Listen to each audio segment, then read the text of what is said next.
கிறிஸ்துவுக்குள் மிகவும் அன்பாக அழைக்கப்பட்ட அன்புக்குரிய சகோதர சகோதரிகளே, உங்கள் யாவருக்கும் கிறிஸ்துவுக்குள்ளான அன்பின் வாழ்த்துக்கள். நம்முடைய பிதாவாகிய யாவே தேவன் வாழ்நாட்களில் கூட ஒரு நாளை நமக்கு கூட்டி கொடுத்து இந்த நாளை காண கிருபை செய்த நம்முடைய பிதாவாகிய தேவனுக்கு ஆண்டவராகிய இயேசு கிறிஸ்து மூலமாக நன்றிகளையும் துதி ஸ்தோத்திரம் ஏறெடுத்துக்கொண்டு கடைசி தருணத்தில் கடைசி பாடத்தில் நெருங்கி கொண்டிருக்கிற எந்த நேரத்தில் கூட இந்த ஒரு சத்தியத்தை கேட்கும்படியாகவும் தேவன் நம்மளுக்கு ஒரு வாய்ப்பை கொடுத்திருக்கிறார். பாடத்தின் தலைப்பு குத்தப்பட்ட அப்பம் சிந்தப்பட்ட ரத்தம். குத்தப்பட்ட அப்பம் சிந்தப்பட்ட ரத்தம். முதல் நம்ம அப்பத்தை குறித்து பார்த்தலாம். அதுக்கப்புறம் நசுக்கப்பட்ட ரத்தம். நசுக்கப்பட்ட ரத்தம் ஒன்றும் சிந்தப்பட்ட ரத்தம் ரெண்டு ஒன்று தான். ஆனால் இந்த ஒரு சத்தியத்துக்குள்ள நம்ம போகும்போது நேரங்கள் நெருங்கி கொண்டிருக்க நம்முடைய இருதயம் எந்த அளவுக்கு படபடக்க, இருதயம் மெழுகு போல உயிர் துடி துடிக்க, கிறிஸ்துவின் மரணத்தை நினைவு கூற நம்ம அனைவரும் இந்த இடத்துல உட்கார்ந்துருக்கிறோம். ஆனால் இந்த பாடத்தை நாம் எந்த அளவுக்கு நம்ம ஒருமுகப்படுத்தி கிறிஸ்துவனுடைய ரத்தத்தையும் அவருடைய அப்பத்தையும் புசிப்பதற்காக நாம் எடுக்க போகிற அந்த தீர்மானம் கடைசி தருணமாக இருக்குது. இதை விட்டுட்டால் இன்னும் ஒரு வருடம் காத்திருக்க வேண்டும். அந்த ஒரு வருடத்துக்குள்ள நாம் ஒவ்வொரு முகமும் சந்திப்போமோ சந்திக்க மாட்டோமோ தெரியாது. முதல் நம்ம எதை பார்க்கலாம்னா குத்தப்பட்ட அப்பம், அது குறித்து பார்த்தலாம். யோவான் 6ஆம் அதிகாரம் 55ஆம் வசனம். நானே வானத்திலிருந்து இறங்கின ஜீவாப்பம். இந்த அப்பத்தை புசிக்கிறவன் என்றென்றைக்கும் பிழைப்பான். நான் கொடுக்கும் அப்பம் உலகத்தின் ஜீவனுக்காக நான் கொடுக்கும் என் மாம்சமே என்றார். நானே வானத்திலிருந்து இறங்கி வந்த ஜீவ, யார் அவரு? கிறிஸ்து. இந்த அப்பத்தை புசிக்கிறவன் என்றென்றைக்கும் பிழைப்பான். கிறிஸ்துவை பற்றி பார்ப்பதற்கு முன்பதாக பழைய ஏற்பாடு காலத்தில் இந்த அப்பத்தை எப்படி செய்தாங்க, எதில் செய்தாங்க, எப்படியெல்லாம் தேவன் நியாயப்பிரமாணத்தில் இந்த அப்பத்தை செய்யும்படியாக கட்டளை கொடுத்தார். அப்படிப்பட்ட கட்டளை பெற்றுக்கொண்ட இஸ்ரேல் மக்கள் இந்த அப்பத்தை எப்படி புசித்தார்கள், அது மூலமா இயேசு கிறிஸ்து எப்படி வாழ்ந்தார் என்பதற்காக நம்ம எங்க போலனா, அப்பம் எதில் தயார் செய்வாங்க? கோதுமை. இதுல இருந்து என்ன வருமா? அப்ப வரும்.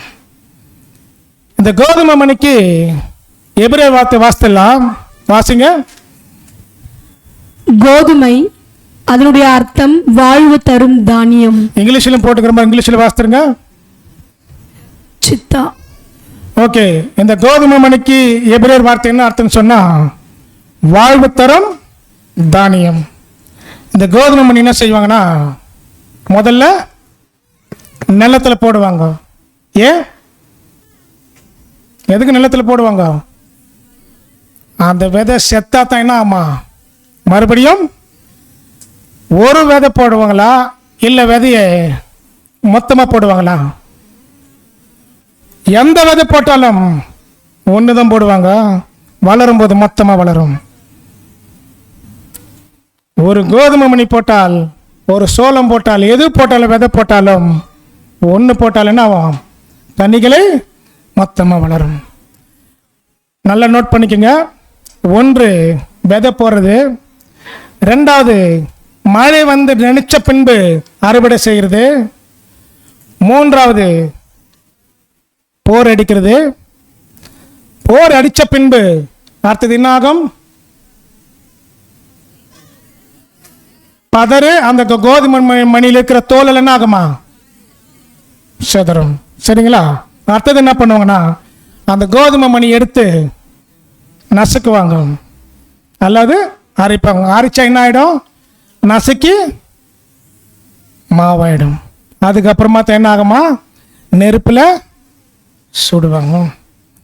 ஒரு வசனத்தை வாசித்தெல்லாம். யோவான் 12ஆம் அதிகாரம் 24 வசனம். மெய்யாகவே மெய்யாகவே நான் உங்களுக்கு சொல்லுகிறேன், கோதுமை மணியானது நிலத்தில் விழுந்து சாகாவிட்டால் தனித்திருக்கும் செத்ததேயாகில் மிகுந்த பலனை கொடுக்கும். கோதுமையானது நிலத்தில் சாகவிட்டால் என்னாகுமா? செத்துரும். மறுபடியும் என்னாகும்? முளைக்கும். இப்போ நம்ம பார்த்தோம் இல்லையா, ஒவ்வொரு பாயிண்ட் பார்த்தோம் இல்லையா. ஒன்று, கோதுமை மணி எதில் போடுவாங்க?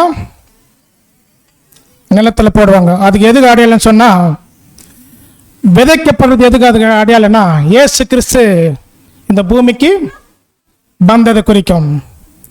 ரெண்டாவது, நிலத்தில் விழுந்தது எதற்கு அடையாளம் சொன்னால், இயேசு கிறிஸ்து இந்த பூமியில் வாழ்ந்து தாழ்ந்தார். மூன்றாவது, இந்த கோதுமை மணி சாகிறது எதுக்கு அடையாளம் சொன்னா நீங்களே சொல்லுங்க. இயேசு கிறிஸ்து சிலுவையில் மரிப்பது அடையாளம். நான்காவது, இந்த கோதுமை மணி மண்ணில் புதைக்கிறது எதுக்கு அடையாளம் சொன்னா, கல்லறையில் இயேசு கிறிஸ்துவை அடக்கம் செய்வதற்கு அடையாளம். அடுத்தது, இந்த கோதுமை மணி முளைக்கிறது எதுக்குன்னு சொன்னா உயிர்த்தெழுதல். அடுத்தது, அந்த கோதுமை மணி முளைத்து பலன் கொடுக்கிறது எதுன்னு சொன்னா ரட்சிப்பு. சரிங்களா?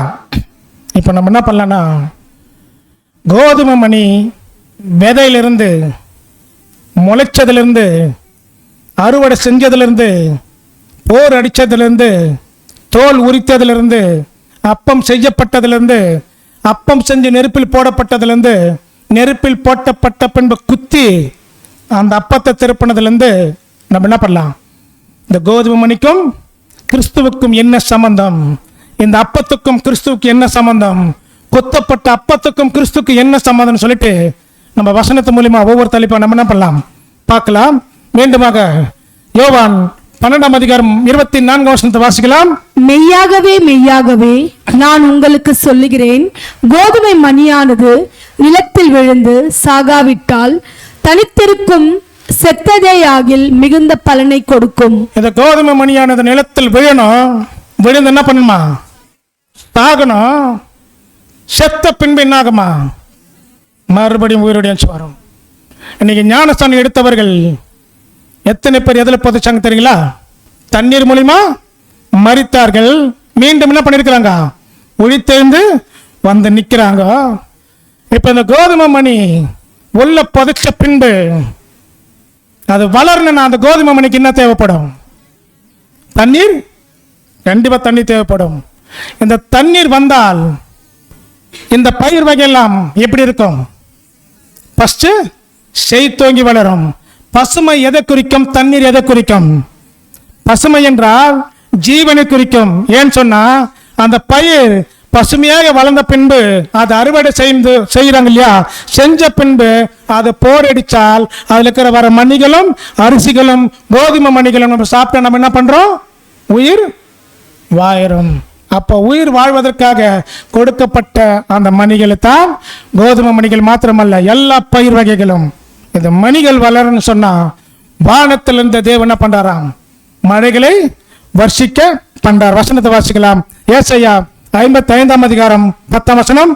மாரியும் உறைந்த மழையும் வானத்திலிருந்து இறங்கி அவ்விடத்துக்கு திரும்பாமல் பூமியை நனைத்து அதில் முளை கிளம்பி விளையும்படி செய்து விதைக்கிறவனுக்கு விதையையும் புசிக்கிறவனுக்கு ஆகாரத்தையும் கொடுக்கிறது எப்படியோ.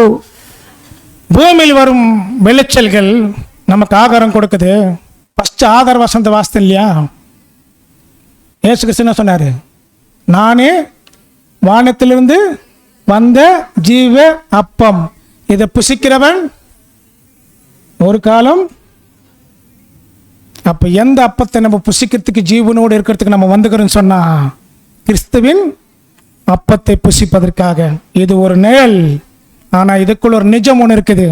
அந்த நிஜத்தை என்ன பண்ண நம்ம வெளியே கொண்டு வரணும். மழை வந்த பின்பு, கோதுமை மணி வளர்ந்த பின்பு அடுத்தது என்ன செய்வாங்க?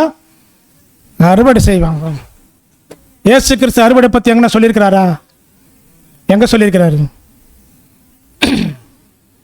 இயேசு தம்முடைய சீசர்களை பார்த்து, அறுவடை மிகுதி, நிறைய அறுவடைகள் ஆகிக்கொண்டு இருக்குது, நிறைய கோதுமை மணிகள் வந்து கொண்டிருக்கிறாங்க, ஆனா அறுவடை செய்வதற்கு ஆட்களோ குறைவு. நிறைய பேருக்கு சத்தியம் சொல்லணும், ஆனா அறுவடை செய்யறதுக்கு ஆட்கள் குறைவு. அடுத்தது நம்ம பார்க்கும்போது, கோதுமை மணி அறுத்த பின்பு என்ன செய்வாங்க? போர் அடிப்பாங்க. போர் அடிக்கிறது கிறிஸ்துவுக்கு என்ன சம்பந்தம்னு சொன்னா, நம்ம ஃபர்ஸ்ட் கோதுமை மணி பார்த்துட்டோம், அது புதைச்சு மரித்ததுக்கு பார்த்துக்கிட்டோம். ஆனால் இயேசு கிறிஸ்து எப்படி மரித்தார்ன்றது இனிமேல் தான் நம்ம என்ன பண்ண போறோம்? பார்க்க போறோம். எபிரேயர் வார்த்தையில் வாசிக்கலாம்.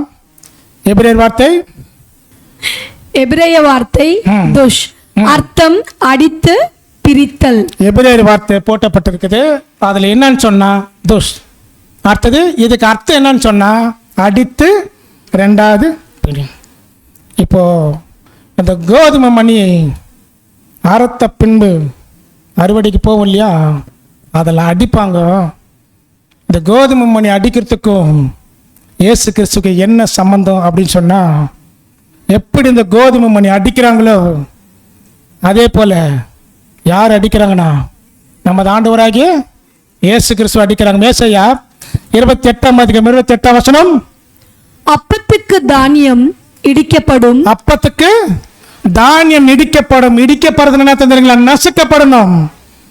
முதல்ல அந்த ப்ராசஸ் என்னன்னா, அறுவடை வந்த பின்பு அந்த கோதுமை மணி என்ன பண்ணுமா? அடிக்கப்படணும். அடிக்கப்படுறதுக்கு எது அடையாள பதத்தினா நசுக்கப்படணும். நமது ஆண்டவராக இயேசு கிறிஸ்து அடி வாங்கிக்கிறாரா? அந்த கோதுமை மணி எப்படி எல்லாம் உருவாகுது பாருங்க. அந்த ஒரு கோதுமை மணியில வச்சு நமது ஆண்டவராகிய இயேசு கிறிஸ்துடைய மரணத்தை தேவன் பண்ணியிருக்கிறாரா? பழைய ஏற்பாட்டில் வச்சிருக்கிறார். எதை வச்சு? ஒரு கோதுமை மணியின் அப்பத்தை வச்சு.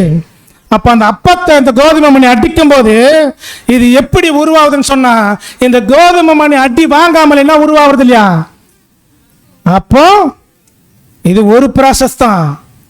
போர் அடிப்பாங்க, அந்த கோதுமை மணிகள் என்ன ஆகுமா? ஒரு குரூப்பா கீழே முடியும். அது அடி வாங்கினா அது எவ்வளவு ப்ராசஸ் வேலை நடக்குது பாருங்க.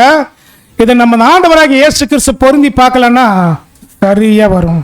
ஏன்னா ஜீவ அப்பம் நானே அவர் சொன்னாரு. அந்த கோதுமை மணி என்ன பண்ணிருக்கிறாரா?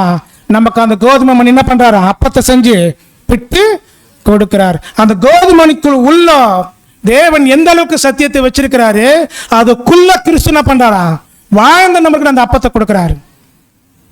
அப்ப அந்த கோதுமை மணி அடிச்சு நொறுக்குறாங்க அப்படின்னு சொன்னா, மத்திய 26:67 வாசிக்கலாம்.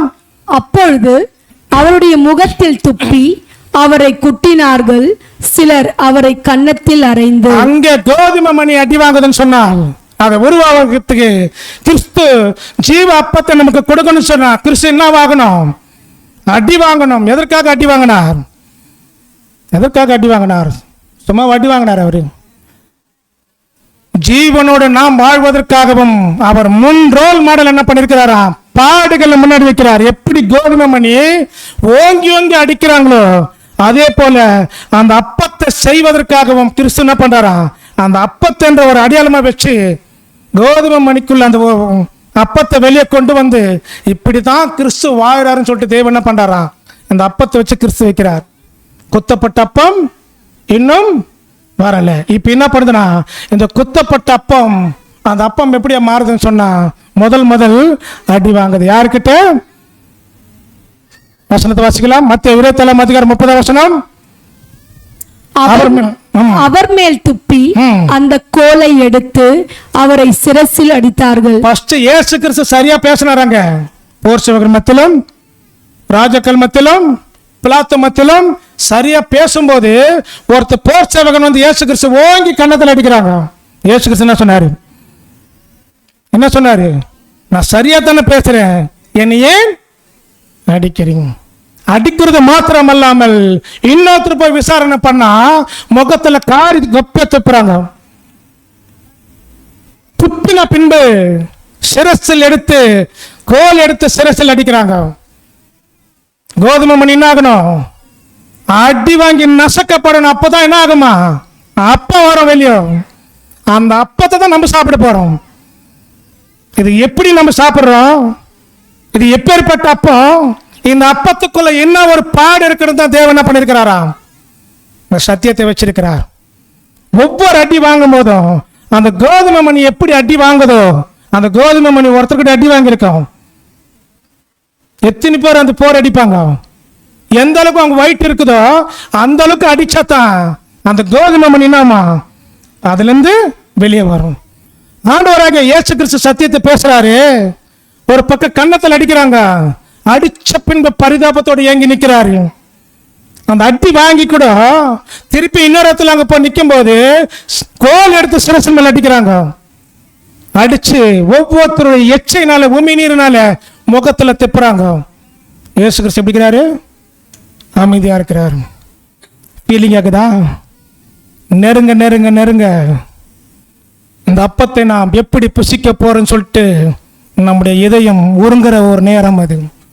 இது சாதாரணமாக இந்த அப்பத்தை இயேசு கிறிஸ்து என்ன பண்ணல? கொடுக்கல. இந்த இடத்துல ஆண்டவராகிய இயேசு கிறிஸ்து இந்த அப்பமா ஜீவ அப்பமா மாறினா இந்த கோதுமை மணி எந்த அளவுக்கு அந்த ப்ராசஸுக்குள்ள வருதோ அதே போல நம்ம ஆண்டவராகிய இயேசு கிறிஸ்து ஒரு கோதுமை மணியில் அந்த அப்பம் தயார் வரைக்கும் அவருடைய வாழ்ந்த வாழ்க்கை, அவர் பேசின வார்த்தைகள், அவர் பட்ட பாடுகள் எல்லாம் அந்த கோதுமைக்குள்ள இருக்குது. இப்ப நம்ம எதை பார்த்தோம்னு சொன்னா கோதுமை மணி பார்த்துட்டோம், பொதிக்கப்பட்ட விதையும் பார்த்துட்டோம், முளைக்கப்பட்ட கதிரும் பார்த்துட்டோம், அடிக்கப்பட்ட மணிகளை பார்த்துட்டோம். அடிச்சா அந்த கோதுமை மணி அடுத்த ப்ராசஸ் என்ன போகும்? கோதுமை மணி அடிக்கிறாங்க இல்லையா? அடிச்ச பின்பு அடுத்தது என்ன நடக்கும்? அந்த கோதுமை மணியில் இருக்குது இல்லையா, அடிக்கும் போது அது உள்ள இருக்கிற தோல் என்னமா வெளியே பறந்து போகும். அப்ப அந்த கோதுமை மணி அடிச்சால் என்ன போகுது? தோல் வெளியே போகுது. நம்ம ஆண்டவராகிய இயேசு கிறிஸ்துவை தோல் உரிச்சிருக்கிறாங்களா? எப்படி கோதுமை மணிக்கு அடிச்சு தோல் வெளியே போதோ அதே போல நம்ம ஆண்டவராகிய இயேசு கிறிஸ்துவுக்கு என்ன பண்ணிருக்கிறாங்க? எபிரேய வார்த்தையில் வாசிக்கலாம். எபிரேய வார்த்தை மோட்ஸ், அர்த்தம் பதர், தோல் உரித்தல். எபிரேய வார்த்தை மூலமா என்ன பண்ணிருக்கிறாங்களா? எங்க வந்து வார்த்தைகள் எடுத்து எபிரேய வார்த்தையில டச் பண்ணி பார்த்தோம்னு சொன்னா தோல் உரித்தல், பதர். இப்ப நம்ம ஆண்டவராகிய இயேசு கிறிஸ்துவை பிலாத்து முன்பாக நிக்க வைக்கிறாங்க. பிலாத்து பார்த்து கேட்கிறாரு, இவரிடத்துல ஒரு குற்றத்தையும் காணவில்லை, இவர் என்ன பாவம் செய்தாரு சொல்லிட்டு பிலாத்து இயேசு கிறிஸ்துக்காக பரிந்து பேசுறாரு. ஆனால் இருக்கிற ஜனங்கள், சொந்த ஜனங்கள் என்ன பண்றாங்களா? இவர் சிலுவையில அறிஞ்சே ஆகணும். இவர் போட்ட கூக்குரலினால பிலாத்துனால என்ன பண்ண முடியறதில்ல, ஒண்ணுமே செய்ய முடியல. சொன்ன உடனே பிலாத்து என்ன செய்யறார் பாருங்க. மத்தேயு 27 அதிகாரம் 26 வசனம். அப்பொழுது அவன் பரபாசை அவர்களுக்கு விடுதலையாக்கி இயேசுவையோ வாரினால் அடிப்பித்து சிலுவையில் அறையும்படிக்கு ஒப்பு கொடுத்தான். என்ன பண்ணாராம்?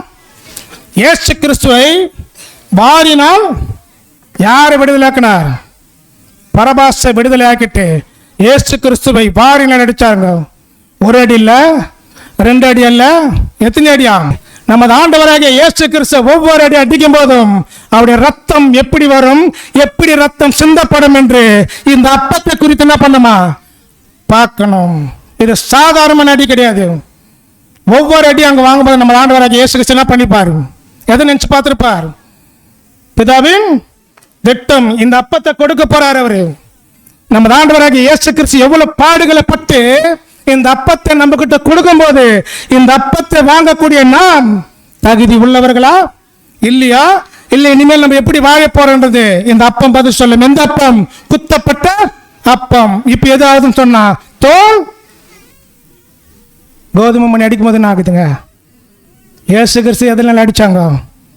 தோல் வெளியே வரணும்ல, கனெக்ட் ஆகுதா? தோல் உரிக்கூடிய விஷயம் கனெக்ட் ஆகுதா? அப்ப அப்பம் எதில் உருவாகுது? கோதுமை மணியில் அப்பம் உருவாகுது. சாதாரண அடிங்களா? ஏதோ நம்ம பிக்சர் பார்த்துட்டு அமைதியா போயிட்டு இருக்கோம். இது இயேசு கிறிஸ்துக்கு ஒண்ணுமே சம்பந்தமே கிடையாது. இதுக்கு சும்மா உங்களுக்கு புரியறதுக்காக தான் அதை போடுறது. இன்னும் பார்க்கலாம், இன்னும் பிக்சர்ஸ்க்கு நிறைய வரும். நம்முடைய மனசு எந்த அளவுக்கு உருகுமோ, நம்முடைய மனசு எந்த அளவுக்கு பாடுபடுமோ, நம்ம எந்த அளவுக்கு வைராக்கியமா இருக்கிறோமோ, இவ்வளவு சத்தியத்தை கேட்டு இவ்வளவு சத்தியத்தை தேவன் நம்மளுக்கு கொடுத்து நம்முடைய வாழ்க்கையில எந்த அளவுக்கு வாழணும் என்பது இயேசு கிறிஸ்து பாடத்தை வச்சிருக்கிறார். ரியலா வச்சிருக்கிறார், டூப்ளிகேட் இல்ல, ரியல் ஒரிஜினல்.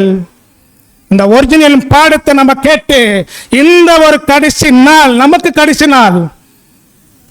கடைசி நாள் அந்த அப்பத்தை வாங்கும் போது நமக்கு தகுதியா இல்லையா பொறுத்திருந்து பார்ப்போம். குத்தப்பட்ட அப்பத்துக்குள்ள நம்ம அப்பத்தை வாங்கி புசிக்கும் போது தகுதியா இல்லையா என்பது என்ன பண்ண போறோம், பார்க்க போறோம். இப்படி அடிச்சாங்களே நம்ம ஆண்டவராகிய இயேசு கிறிஸ்துவை அடிக்கும் போது, இந்த ஒரு அடிகளை பார்க்கும்போது ஒரு அடி ரெண்டு அடி இல்ல, அவருடைய தோள்கள் எப்படி விரின்னு சொன்னா பாலம் பாலமா விழும். இது எங்க போய் கேட்கலான்னு சொன்னா சங்கீதம் 129 அதிகாரம் 3ஆம் வசனம். உழுகிறவர்கள் என் முதுகின் மேல் உழுது தங்கள் படைச்சாலைகளை நீளமாக்கினார்கள். வாசித்தீங்களா? புரிஞ்சுச்சா? உழுகிறவர்கள் எதில் உழுதார்கள்? ரோமர்கள், யூதர்கள் ஒன்றுக்குறையாக 30 அடி பார்த்தோம் இல்லையா? ரோமர்கள் அடிச்சாங்கன்னா எந்த அளவுக்கு ஆண்டவராக இயேசுக்கு அடிச்சிருந்தால், சங்கீதம் தீர்க்கதரிசி வாசனத்திலே இயேசுக்கு என்ன பண்ணிருப்பாரு, இந்த வார்த்தை நிறைவேற்றார். உழுகிறவர்கள் என் முதுகின் மேல் உழுதார்கள். உழுது தங்கள் பண்டை சாலைகள் எப்படி ஆக்கினாங்களா, இப்படி ஆக்கினாங்களா, நீளமா முடியுமா? தோள்கள் மொத்தம் சிதறி போது, எப்படி அந்த கோதுமை மணி அடிக்கும் போது அந்த தோள்கள் சிதறி போதோ, அதே போல நம்ம ஆண்டவராகிய இயேசு கிறிஸ்து அப்பமாக்கி நமக்கு கொடுக்கிற அந்த ஆண்டவராகிய இயேசு கிறிஸ்துடைய தோல் என்ன ஆகுதான், சிதறி போகும்போது உள்ள என்ன தெரியும், எலும்பு தெரியும். அடுத்தது நம்ம பார்க்கலாம். இந்த அடி வாங்கும்போது நம்ம ஆண்டவராகிய இயேசு கிறிஸ்து வேணாம், எனக்கு வலிக்குது, அடிக்க வேணும்னு சொல்லியிருப்பாரோ? அடிக்கிறவர்களுக்கு என்ன பண்றாராம், முதுகே காட்டுறாரு. எவ்வளவு அடிங்க. வசனத்தை வாசிக்கலாம். ஏசாயா 50ஆம் அதிகாரம் 6ஆம் வசனம். அடிக்கிறவர்களுக்கு என் முதுகையும் தாடை மயிரை பிடிக்கிறவர்களுக்கு என் தாடைகளையும் ஒப்பு கொடுத்தேன். அவமானத்துக்கும் உமிழ்நீருக்கும் என் முகத்தை மறைக்கவில்லை. அடிக்கிறவர்களுக்கு என் முதுகையும் தாடை மயிரை பிடுங்குகிறவர்களுக்கு கொடுத்தாரா? தீர்க்கதரிசன வார்த்தை நிறைவேற்றாரா? எந்த அளவுக்கு அவர்கள் அடிக்க வேண்டுமோ அந்த அளவுக்கு நம்ம ஆண்டவராகிய இயேசு கிறிஸ்து என்ன பண்றாரா, முதுகை காட்டுறா.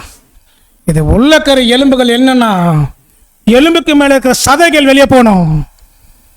உள்ளக்கரு எலும்பு என்ன படம்னு சொன்னா சதைகள் என்ன ஆகணும்.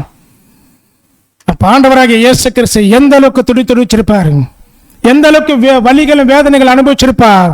எதற்காக? கோதுமை மணி அந்த அப்பம் நாம் சாப்பிட்டு உயிர்வதற்காக, இயேசு கிறிஸ்துவின் ரத்தம் நித்திய ஜீவனோடு வாழ்வதற்காகத்தான் இந்த பாடு. அடுத்ததாக நம்ம பார்க்கும்போது வாசிக்கலாம்.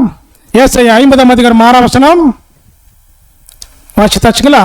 அடுத்தது, இந்த ஒரு கோதுமை மணியை பதரெல்லாம் தோலெல்லாம் உரிச்ச பின்பு அந்த கோதுமை மணி ஒன்று சேர்ப்பாங்க இல்லையா? சேர்த்துட்ட பின்பு என்ன செய்வாங்க? நொறுக்கி அரைச்சி கோதுமை மணிகளை மொத்தம் என்ன பண்ணோம், அதுக்கப்புறமா தானே ஆகும், அப்பமாகும். என்ன பண்ணுவாங்க எல்லாம் அதில் போட்டு அது மாவு நல்லா நைஸாக வரவளுக்கு என்ன பண்ணுவாங்களா, நொறுக்கினே இருப்பாங்க. இன்னொன்று அந்த காலத்தில் பார்த்தீங்களான்னா உரல்னு ஒன்று இருக்கு இல்லையா, உரல் அதில் போடுவாங்களாம். எந்த ஒரு கேழ்வரகு இருந்தாலும் சோளமாக இருந்தாலும் கம்பாக இருந்தாலும் அதில் போடுவாங்களாம்.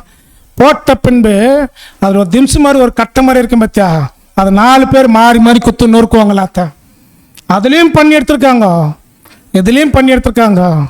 இப்போ ஒரு வேலை ரொம்ப ஈஸியாகிட்டுக்குது. இது சுத்தணும்னா கைக்கு ரொம்ப வியாதி வந்துடுமா, அதனால் இப்போ மிஷின் வந்துட்டுக்குது. இப்போ எங்கே போட்டாலும் நொறுக்குது இல்லையா? ஆனா இங்க நொறுக்கணுங்கள உடம்பு நல்லா இருக்குது, மிஷின்ல நொறுக்கணும் மிஷின் நல்லா இருக்குது, யார் நல்லா இருக்க மாட்டேன்றாங்க. ஏன் அந்த ஒரு உதாரணத்தை சொன்னேன் தெரியுங்களா? சப்ஜெக்ட் ரொம்ப ஃபீலிங்காக இருக்கிறதுக்கு தான் கொஞ்சம் லைட்டாக கொஞ்சம் என்ன பண்ணியிருக்கிறேன்,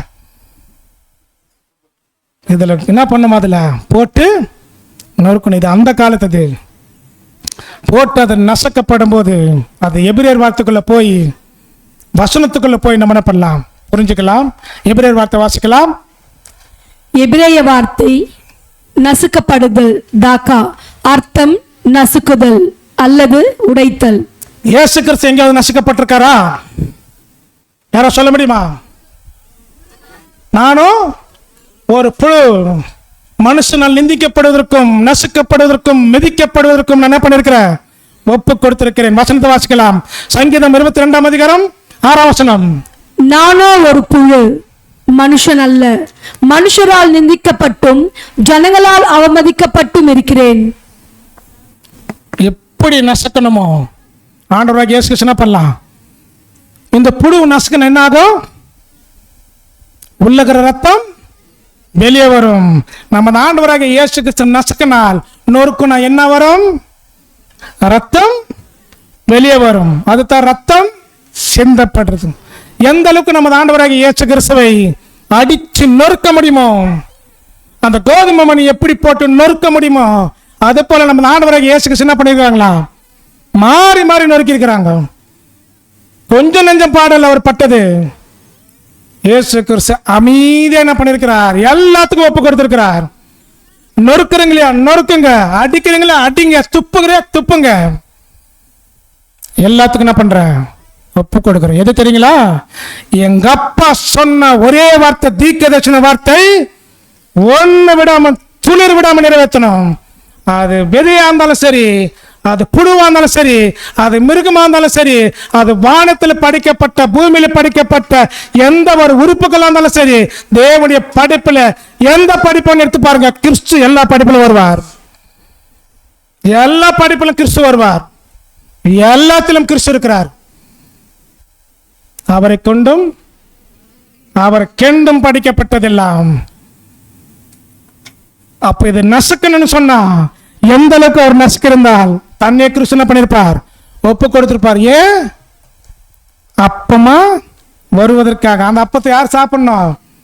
நாம தான் சாப்பிடணும். சாப்பிட்றதுக்கு எவ்வளவு பேர் ஆயத்தமா இருக்குன்னு தெரியுங்களா? இன்னும் வந்துகிட்டே இருக்கும். ஒவ்வொரு அப்பமா என்ன பண்ணிருக்கோம், வந்துகிட்டே இருக்கும். எப்படி நொறுக்குனாங்கிறத பார்க்கலாம். ஏசாயா 53ஆம் அதிகாரம் 5ஆம் வசனம். நம்முடைய மீதகளின் நிமித்தம் அவர் காயப்பட்டு நம்முடைய அக்கிரமங்களின் நிமித்தம் அவர் நொறுக்கப்பட்டார். நமக்கு சமாதானத்தை உண்டு பண்ணும் ஆக்கினை அவர் மேல் வந்தது. அவருடைய நிமித்தம் அவர் நொறுக்கப்பட்டார். நம்முடைய மீதல் நிமித்தம் காயப்பட்டு நம்முடைய அக்கிரமங்கள் நிமித்தம் என்ன பண்றாராம். எப்படி அந்த கோதுமை மணி நொறுக்கப்பட்டதோ அதே போல நம்ம ஆண்டவராகிய இயேசு கிறிஸ்து என்ன பண்றாராம், நொறுக்கப்படுறார். நொறுக்கப்பட்டு அடிக்கப்பட்டு அந்த தோள்களை வெளியே எடுக்கும் போது என்ன தெரியுமா சொல்லுது தீர்க்கதரிசன வார்த்தை? இப்ப நம்ம பார்த்தோம் இல்லையா, எலும்புகள் எல்லாம் என்னெல்லாம் அப்படின்னு சொல்லிட்டு தீர்க்கதரிசன வார்த்தை சொல்ற பாருங்க. சங்கீதம் 22ஆம் அதிகாரம் 17ஆம் வசனம். என் எலும்புகளை எல்லாம் நான் எண்ணலாம், அவர்கள் என்னை நோக்கி பார்த்து கொண்டிருக்கிறார்கள். நம்ம ஆண்டவராகிய இயேசு கிறிஸ்து அத்தனை பாடுகளை பட்டு தோள்களும் சதைகளும் எல்லாம் வெளியே போன பின்பு நோக்கி பார்த்துங்கிறாங்களா, எலும்புகள் எல்லாம் எண்ணலான்றாங்களாம். இந்த எலும்புகளை யார் எண்ணிருப்பாங்க? கிறிஸ்து இப்படி பார்த்துட்டு எண்ணிருப்பாரா? ஏழகுரங்க எண்ணிருப்பாங்க. வசனம் அப்படித்தான் சொல்லுது, என் எலும்புகள் எல்லாம் எண்ணலாம், அவர்கள் என்ன பண்ணிருக்காங்க, நோக்கி பார்த்துங்கிறாங்க. இன்னும் சாவாதுக்கிறாரு. முடியுமா? எலும்புகள் எல்லாம் எண்ண முடியும். கிறிஸ்துடைய எலும்புகள் எண்ணப்பட்டது. எப்படி நாத்திக்காமனா இந்த ஆட்டுக்கறிக்கும் இந்த கோழிக்கறிக்கும் போய் பார்த்துங்கன்னு வச்சுங்களேன், என்ன ஆகாது, எலும்புகள் என்ன முடியுது. ஏன்? உள்ள என்ன இல்லை, சதை இல்லை. உதாரணம், இது நிஜம். கிறிஸ்து அடித்த அந்த தோலெல்லாம் வெளியெடுக்கும் போது, அது நொறுக்கப்பட்ட அந்த சதைகளெல்லாம் வெளியெடுக்கும் போது சங்கீதக்காரன் சொல்றார், என் எலும்புகள் எல்லாம் எண்ணலாம், என் பலன் நிக்க கூடாமல் ஓட்டை போல எப்படி இருக்குதான், பலனே இல்லை. தோள்கள் சிதறி போச்சு, அடிகள் நிமித்தம் சதைகள் இல்லாமல் போயிடுச்சு. எலும்புகளில் எண்ணப்பட்ட பின்பு நமது ஆண்டவராகிய இயேசு கிறிஸ்துவின் பலன் ஓட்டை போல காய்ந்தது. என் வாய்கள் மேல் வாயோட ஒட்டி கொண்டது. என்னை மரணத்துள் என்ன பண்றாங்களா? எப்போ இந்த வாய் மேல் வாயோட ஒட்டிக்கொள்ளும்? தண்ணீர் கெத்செமனே தோட்டத்திலிருந்து நமது ஆண்டவராகிய இயேசு கிறிஸ்து பட்ட பாடுகள், பண்ணப்பட்ட பரியாசங்கள், அவமானங்கள் கொஞ்சம் நஞ்சமல்ல. அதெல்லாம் எதற்காக? அவர் மரித்து நாம் ஜீவனோடு இருப்பதற்காக. நாம் ஒன்றும் அல்ல. பார்க்கலாம், அடுத்த வருஷம் வாசிக்கலாம். நமது ஆண்டவராகிய இயேசு கிறிஸ்துவை எவ்வளவு போர்ச்சவர்கள் அடிச்சு நொறுக்குனாங்களோ. யாருடைய அதிகாரத்தினால? யாருடைய அதிகாரத்தினால? பிலாத்து. அப்புறம் உட்காந்துறாங்களே எல்லாமே ஆலோசனை சங்கத்தில். இவருடைய அதிகாரத்தினால தான் என்ன ஆகுதா? கிறிஸ்துவை நொறுக்கிறாங்க. இப்போ ஒரு கேள்வி, கிறிஸ்துவை நொறுக்குனருடைய பெயர் என்ன? கிறிஸ்துவை ஒன்று வச்சு பிதான்ட்டு, அதுக்கப்புறம் தேவன் வச்சு. தேவனுடைய உத்தரவு இல்லாமல் கிறிஸ்து மேல ஒருவர் என்ன பண்ண முடியாது. யாரு நொறுக்குறது தெரியுங்களா? பிதாவாகிய தேவன் கர்த்தரோ அவரை நொறுக்க சுத்தமாக்கினார். தன்னுடைய ஒரே பேரன குமாரனாகிய இயேசு கிறிஸ்துவை தன்னுடைய தகப்பன் மனிதர்களை ஒப்பு கொடுத்து எந்த அளவுக்கு மகனை நொறுக்க வேண்டுமோ, எந்த அளவுக்கு கோதுமை மணி நொறுக்கப்படுத்து தூளாக்குதோ, அதே போல யாரை நொறுக்கணுமா? குமாரனை நொறுக்கணும். வசனத்தை வாசிங்க. கர்த்தரோ அவரை நொறுக்க சித்தமாகி அவரை பாடுகளுக்கு உட்படுத்தினார். அவருடைய ஆத்மா தன்னை குற்ற நிவாரண பலியாக ஒப்பு கொடுக்கும் போது அவர் தமது சந்ததியை கண்டு நீடித்த நாளாயிருப்பார். கர்த்தருக்கு சித்தமானது அவர் கையினால் வாய்க்கும். அவர் நொறுக்குனா எப்படி இருக்கும்? பிதாவாகிய தேவன் முன்பதாக யாராவது பேச முடியுமா? நிற்க முடியுமா? அவர் நொறுக்கியிருக்கிறாருன்னு சொன்னா இயேசு கிறிஸ்துவின் உருவம் எந்த அளவுக்கு சிதறி இருக்கும்?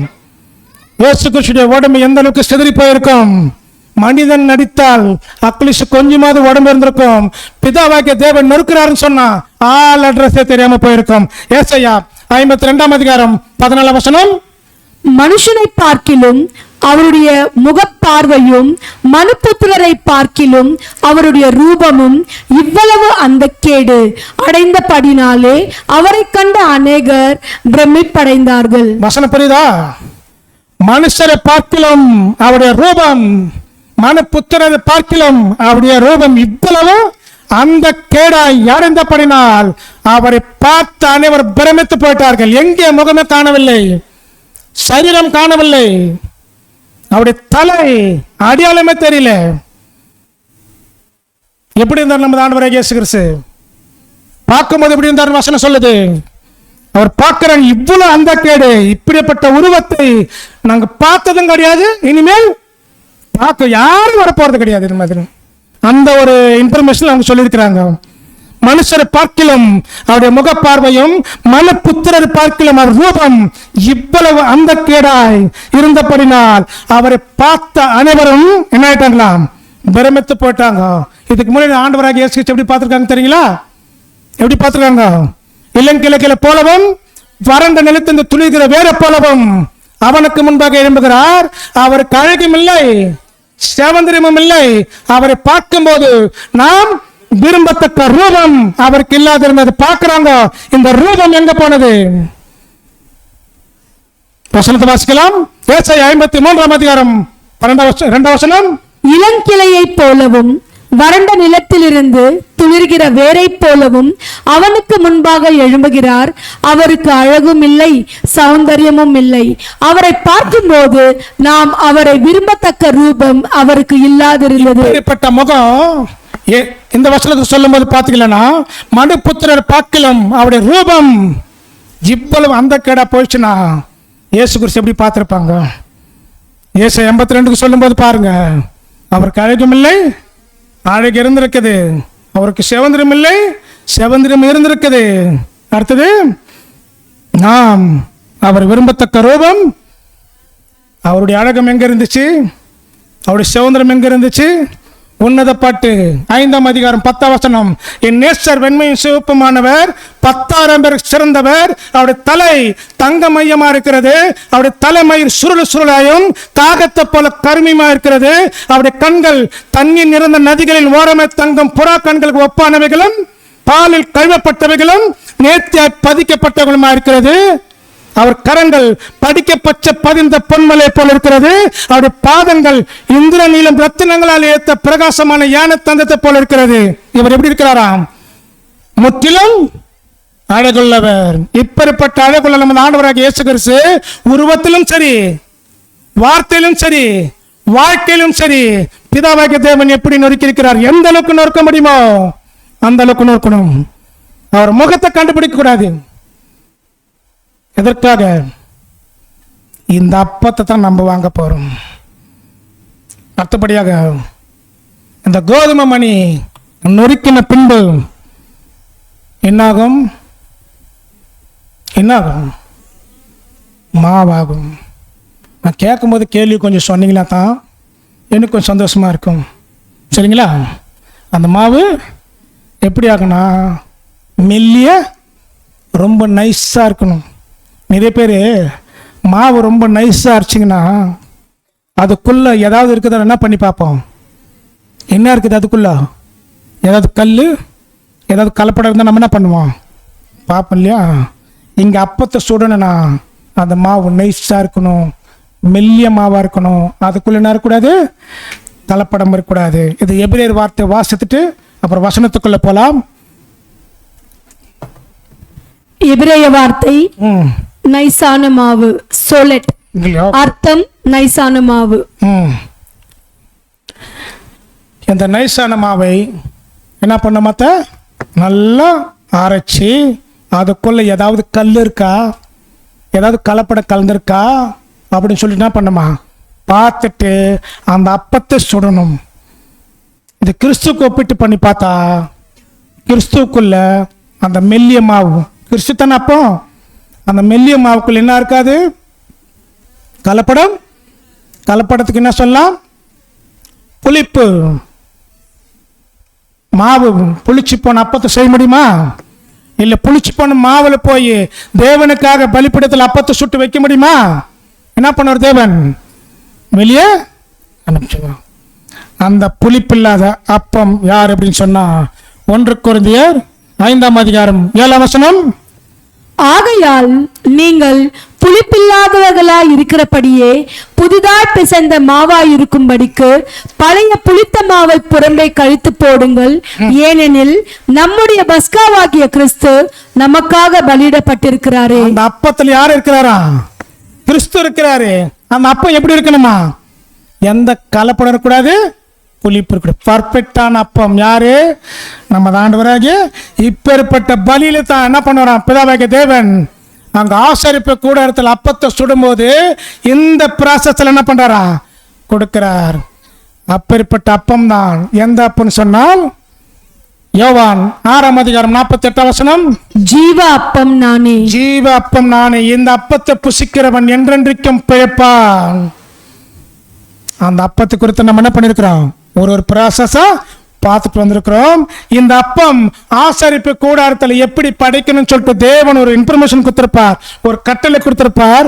வசனத்தை வாசிக்கலாம். லேவியராகமம் 2ஆம் அதிகாரம் 1ஆம் வசனம். ஒருவன் போஜன பலியாகிய காணிக்கையை கர்த்தருக்கு செலுத்த வேண்டுமானால் அவன் காணிக்கை மெல்லிய மாவா இருப்பதாக.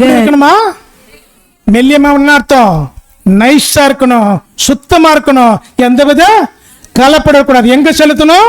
தேவனுக்கு காணிக்கை செலுத்தணும். அடுத்தது அவன் அதன் மேல் எண்ணெய் வார்த்து, அந்த அப்பத்து மேல என்ன பண்ணுமா? எண்ணெய் போடணும். அதன் மேல் தூப வர்க்கம் போட்டு, அதன் மேல் என்ன பண்ணும்? இந்த 3த்துல கிறிஸ்து வருவார். யாராவது சொல்ல முடியுமா? எப்படி சொல்லலாம்? 1 அப்பம் எப்படி இருக்கணும்? மெல்லிய மாவு. கிறிஸ்து வராரா இல்லையான்றது பார்க்கலாம். 2வது எண்ணெய். அந்த அப்பத்து மேல என்ன பண்ணும்? கிறிஸ்து வராரான்றது பார்க்கலாம். 3வது என்ன பண்ணலாம்? வசந்த வாசிக்கலாம். ஃபர்ஸ்ட் மெல்லிய மாவுக்கு சாரி ஓகே மெல்லிய மாவுக்கு நம்ம ஆண்டவராகிய இயேசு கிறிஸ்து அதை நைஸா பண்ணுவாங்க இல்லையா? அதுக்கு என்ன சொன்னாரு? நானே ஜீவ அப்பம். அந்த ஜீவ அப்பத்துக்கு அந்த அப்பத்து மேல என்ன பண்ணணுமா? எண்ணெய். எண்ணெய் என்றால் எதை குறிக்கும்? பரிசுத்த ஆவி. வசனத்தை வாசிக்கலாம்.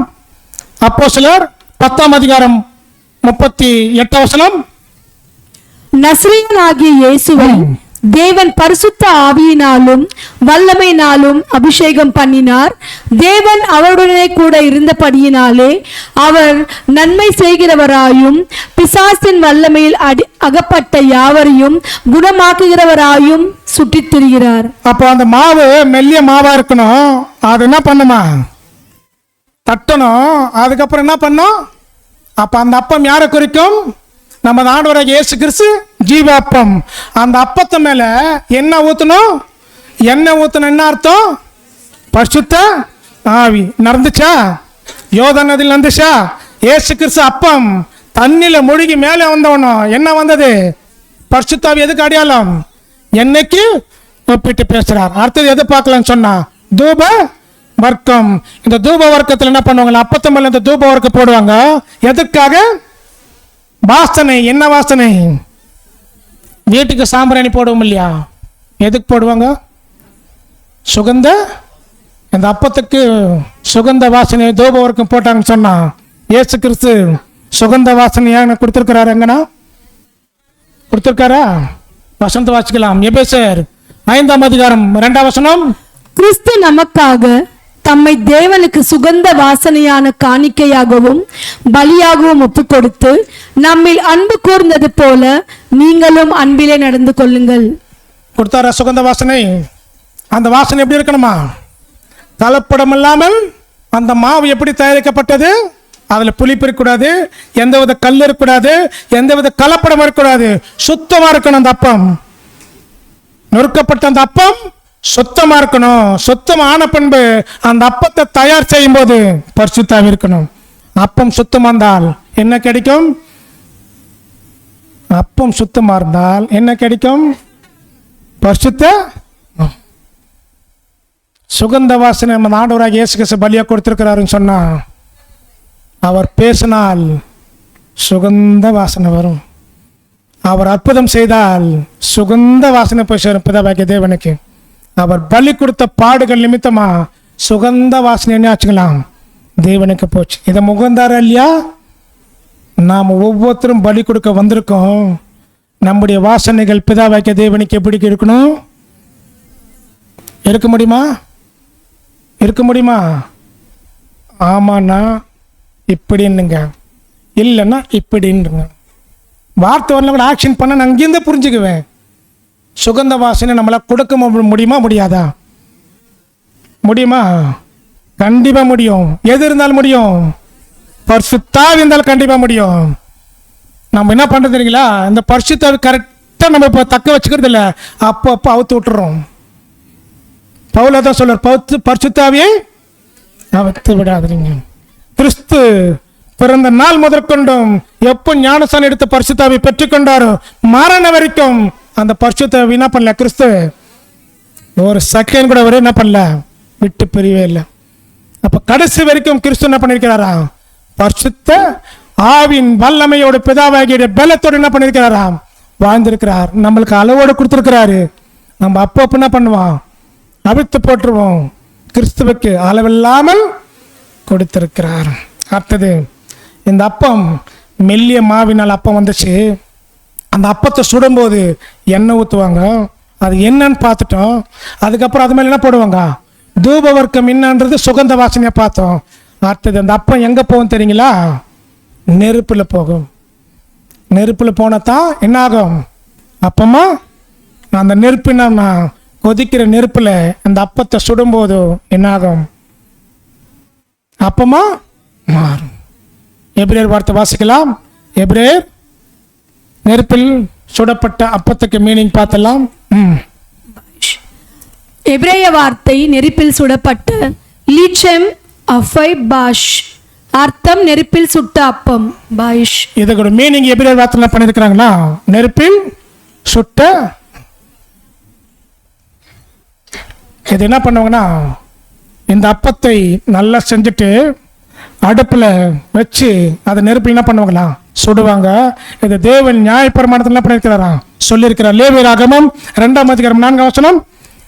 நீ படைப்பது அடுப்பில் பாகம் பண்ணப்பட்ட போஜன பலியினால், அது எண்ணெயிலே பிசைந்த மெல்லிய மாவினால் செய்த புளிப்பில்லா அதிரசங்களாயாவது எண்ணெய் பூசப்பட்ட புளிப்பில்லா அடைகளையாவது இருப்பதாக.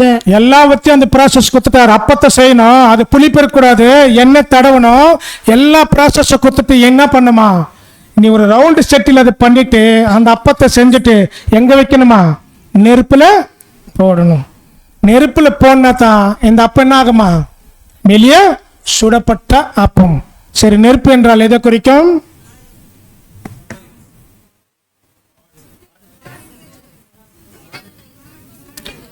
பாடுகள். அப்புறம்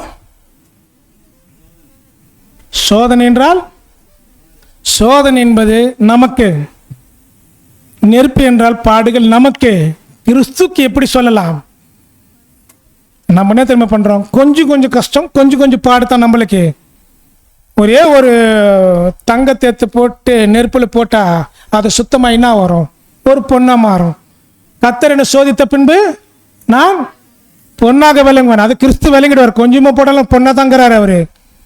ஆனா கிறிஸ்துவுக்கு நெருப்பு என்ற சோதனை ஒப்பிட்டு பேசணும்னு சொன்னா, இப்பேற்பட்ட சோதனைகளை மத்தியிலும் பாடுகளையும் கஷ்டங்களையும் துன்பங்களையும் அனுபவிக்கிறாருன்னு சொன்னா, அவருக்கு எப்பேற்பட்ட சோதனை கொடுக்கணும், எப்பேற்பட்ட நெருப்பு கொடுக்கணும், என்ன ஒரு ஆன்சர் கொடுத்தா கிறிஸ்துக்கு கரெக்டா ஒப்பிட்டாகும். வசனம் இருக்கு,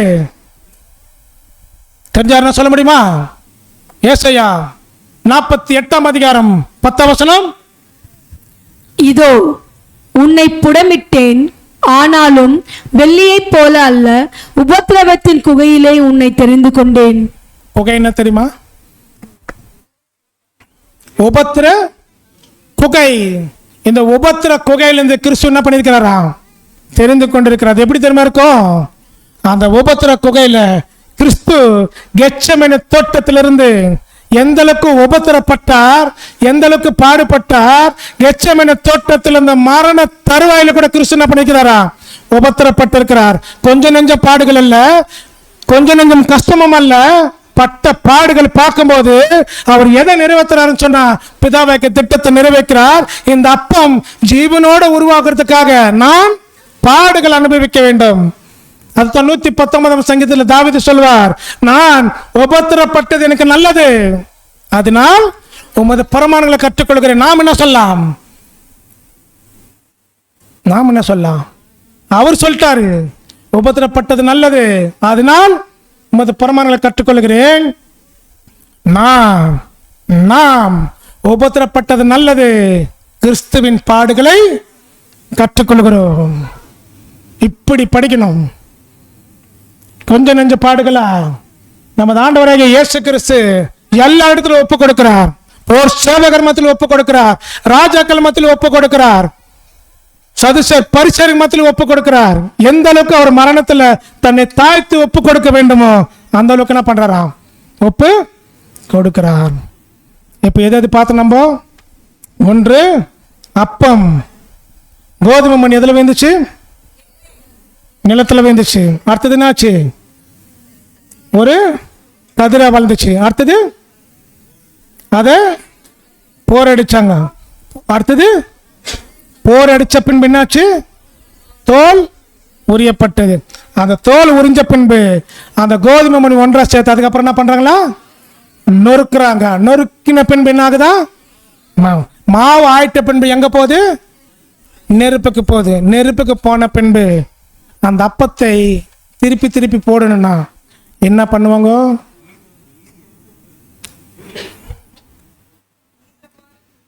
குத்துவாங்க. குத்தன பின்பு தான் அப்ப என்ன பண்ண முடியும், அதுக்கு தான் சப்ஜெக்டுக்கு குத்தப்பட்ட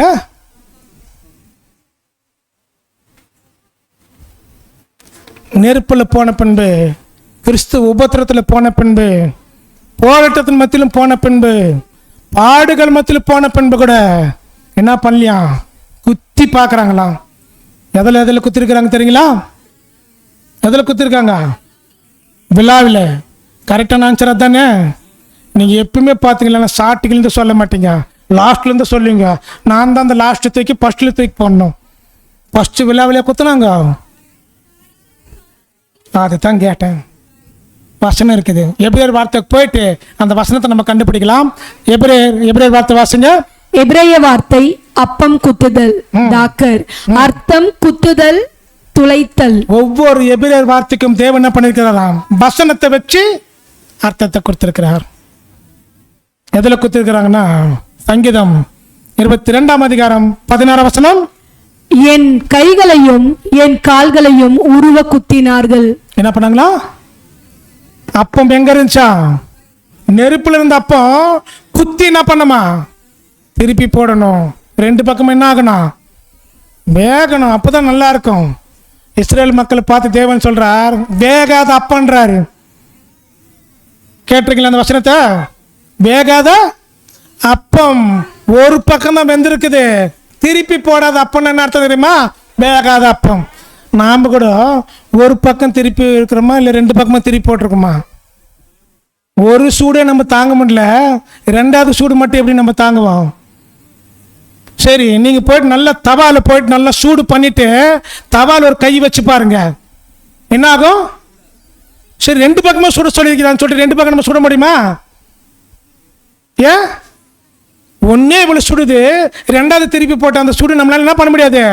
தாங்கவே முடியாது. கிறிஸ்து தாங்கி இருக்கிறார். இந்த அப்பம் குத்தப்பட்ட அப்பம் குத்தி என்ன பண்ணுமா? 2 டைம் திறப்பணும். எந்த அளவுக்கு கிறிஸ்துவ பாடுகளை படுத்த வேண்டுமோ அந்த அளவுக்கு என்ன பண்ணிருக்காங்களா?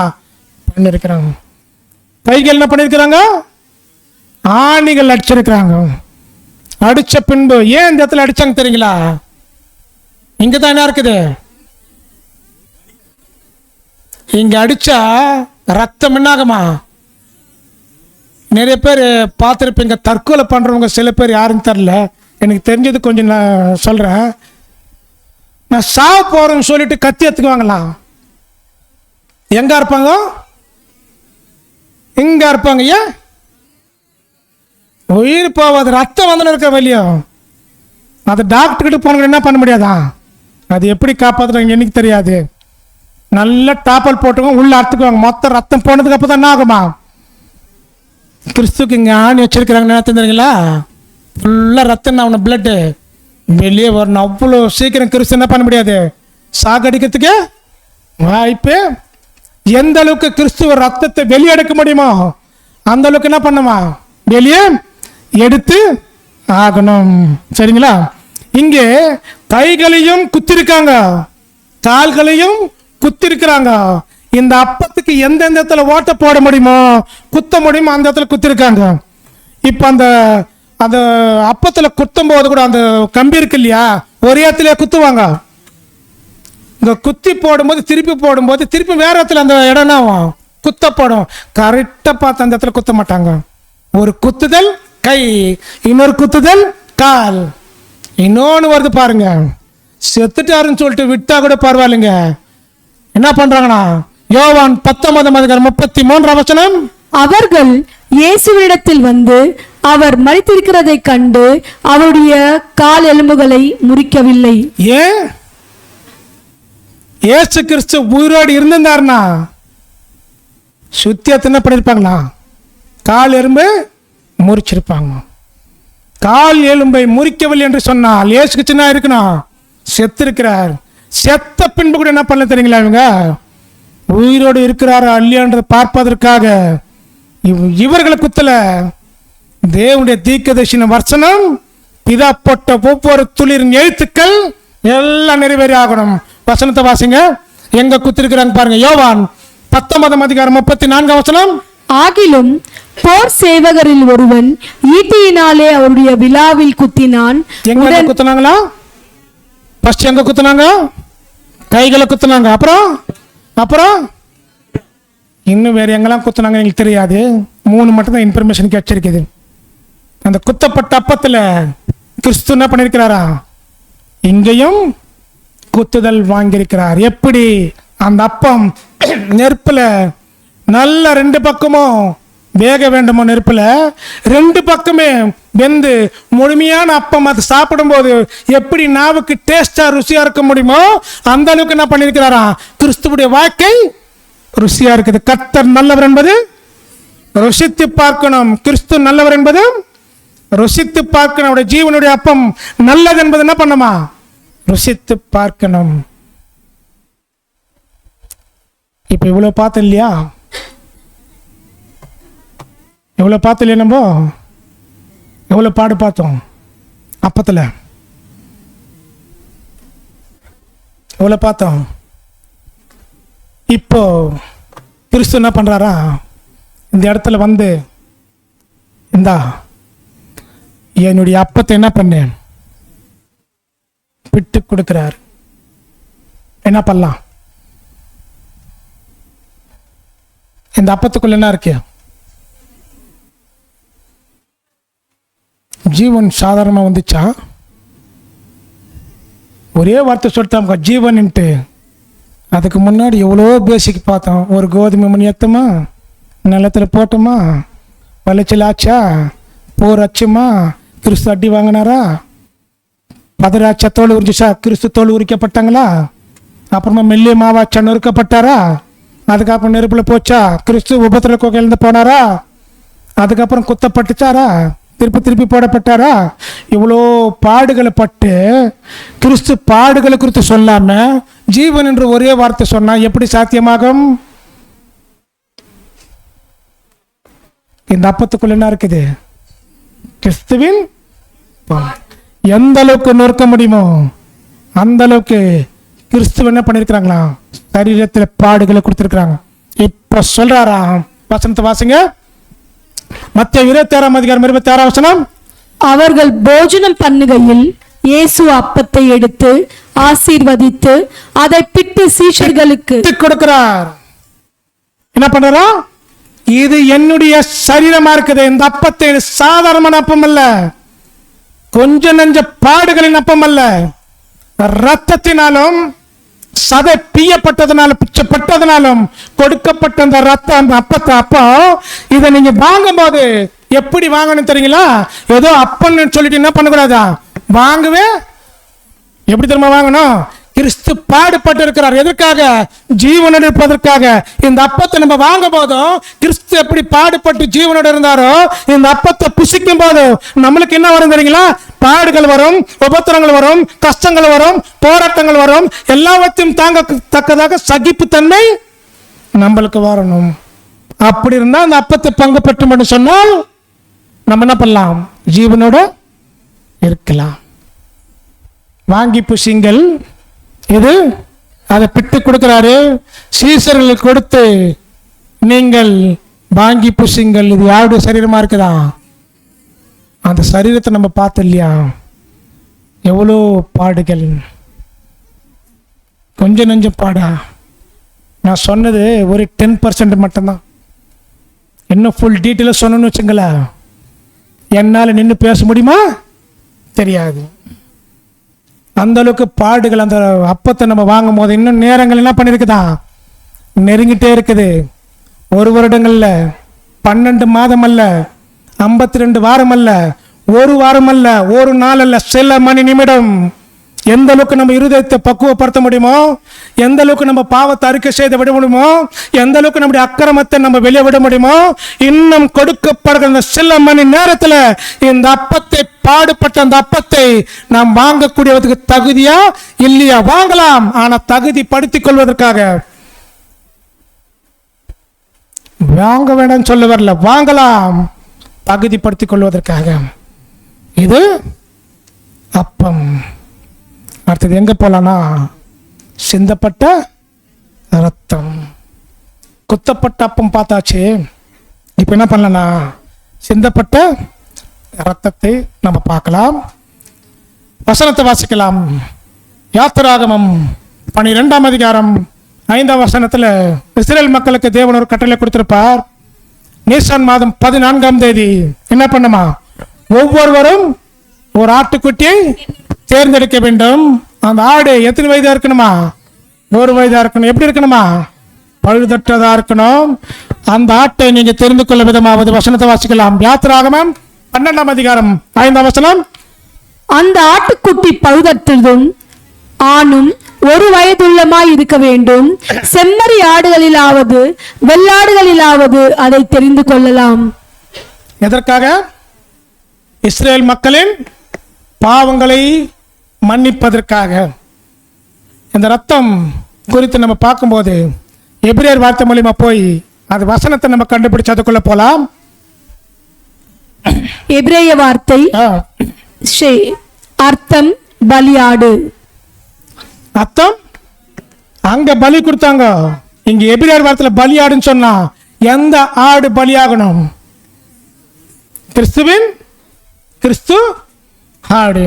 யோவான் 1ஆம் அதிகாரம் 29ஆம் வசனம். மறுநாளிலே யோவான் இயேசுவை தன்னிடத்தில் வர கண்டு, இதோ உலகத்தின் பாவத்தை சுமந்து தீர்க்கிற தேவ ஆட்டுக்குட்டி. யோவான் அங்க யோர்தான் நதியில் ஞானஸ்நானம் கொடுக்கிறாரு. கிறிஸ்து வராரு. வந்த உடனே ஞானஸ்நானம் கொடுக்கும் போது என்ன சொல்லி நம்ம ஞானஸ்நானம் கொடுக்கிறோம்?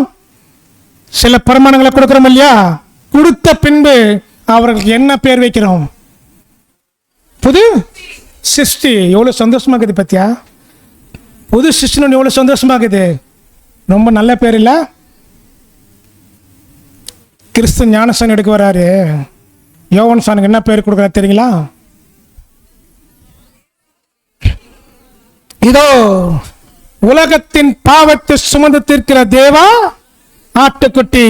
இதோ உலகத்தின் பாவத்தை சுமந்து தீர்க்கிற தேவா ஆட்டுக்குட்டி. நம்மளுக்கெல்லாம் ஞானஸ்நானம் எடுத்த பின்பு ஒரு புது சிஷ்டி என்று பேர் எடுத்திருக்கிறோம். சபையின் பேர் எடுத்திருக்கிறோம். மனவாட்டின் பேர் எடுத்திருக்கிறோம். நம்ம என்ன பண்ண போறோம்? இனிமேல் தான் நம்ம பாடுகளை உள்ள வரமா இல்ல செய்ய மாட்டோமான்னு தெரியல.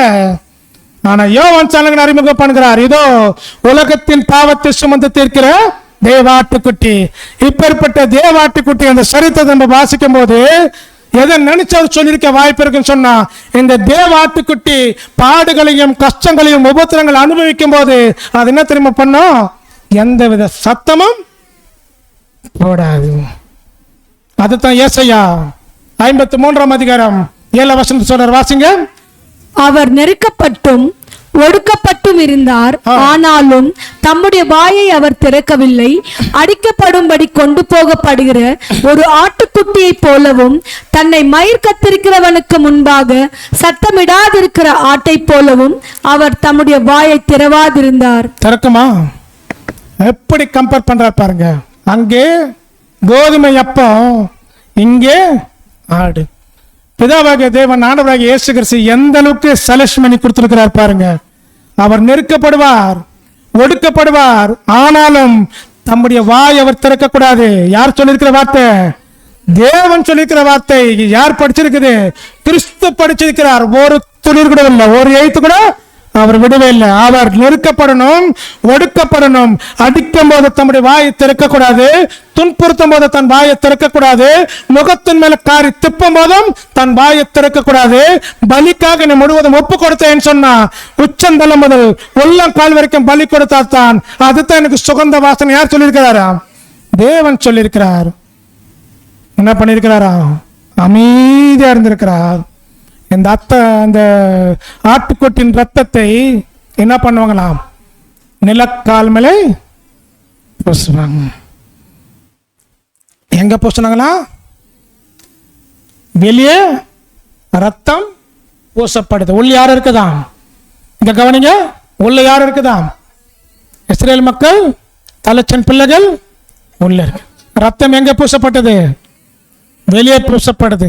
வெளியே பூசப்பட்ட ரத்தம் உள்ளே காப்பாத்தது. ஆனால் கிறிஸ்துவின் ரத்தம் எங்க பூசப்பட்டது தெரியுங்களா? எங்க சிந்தப்பட்டது தெரியுங்களா? உள்ளே. எது உள்ள? கிறிஸ்துவின் ரத்தம் எங்க பூசப்பட்டது? வெளியேக்கும் உள்ளக்கும் என்ன வித்தியாசம்?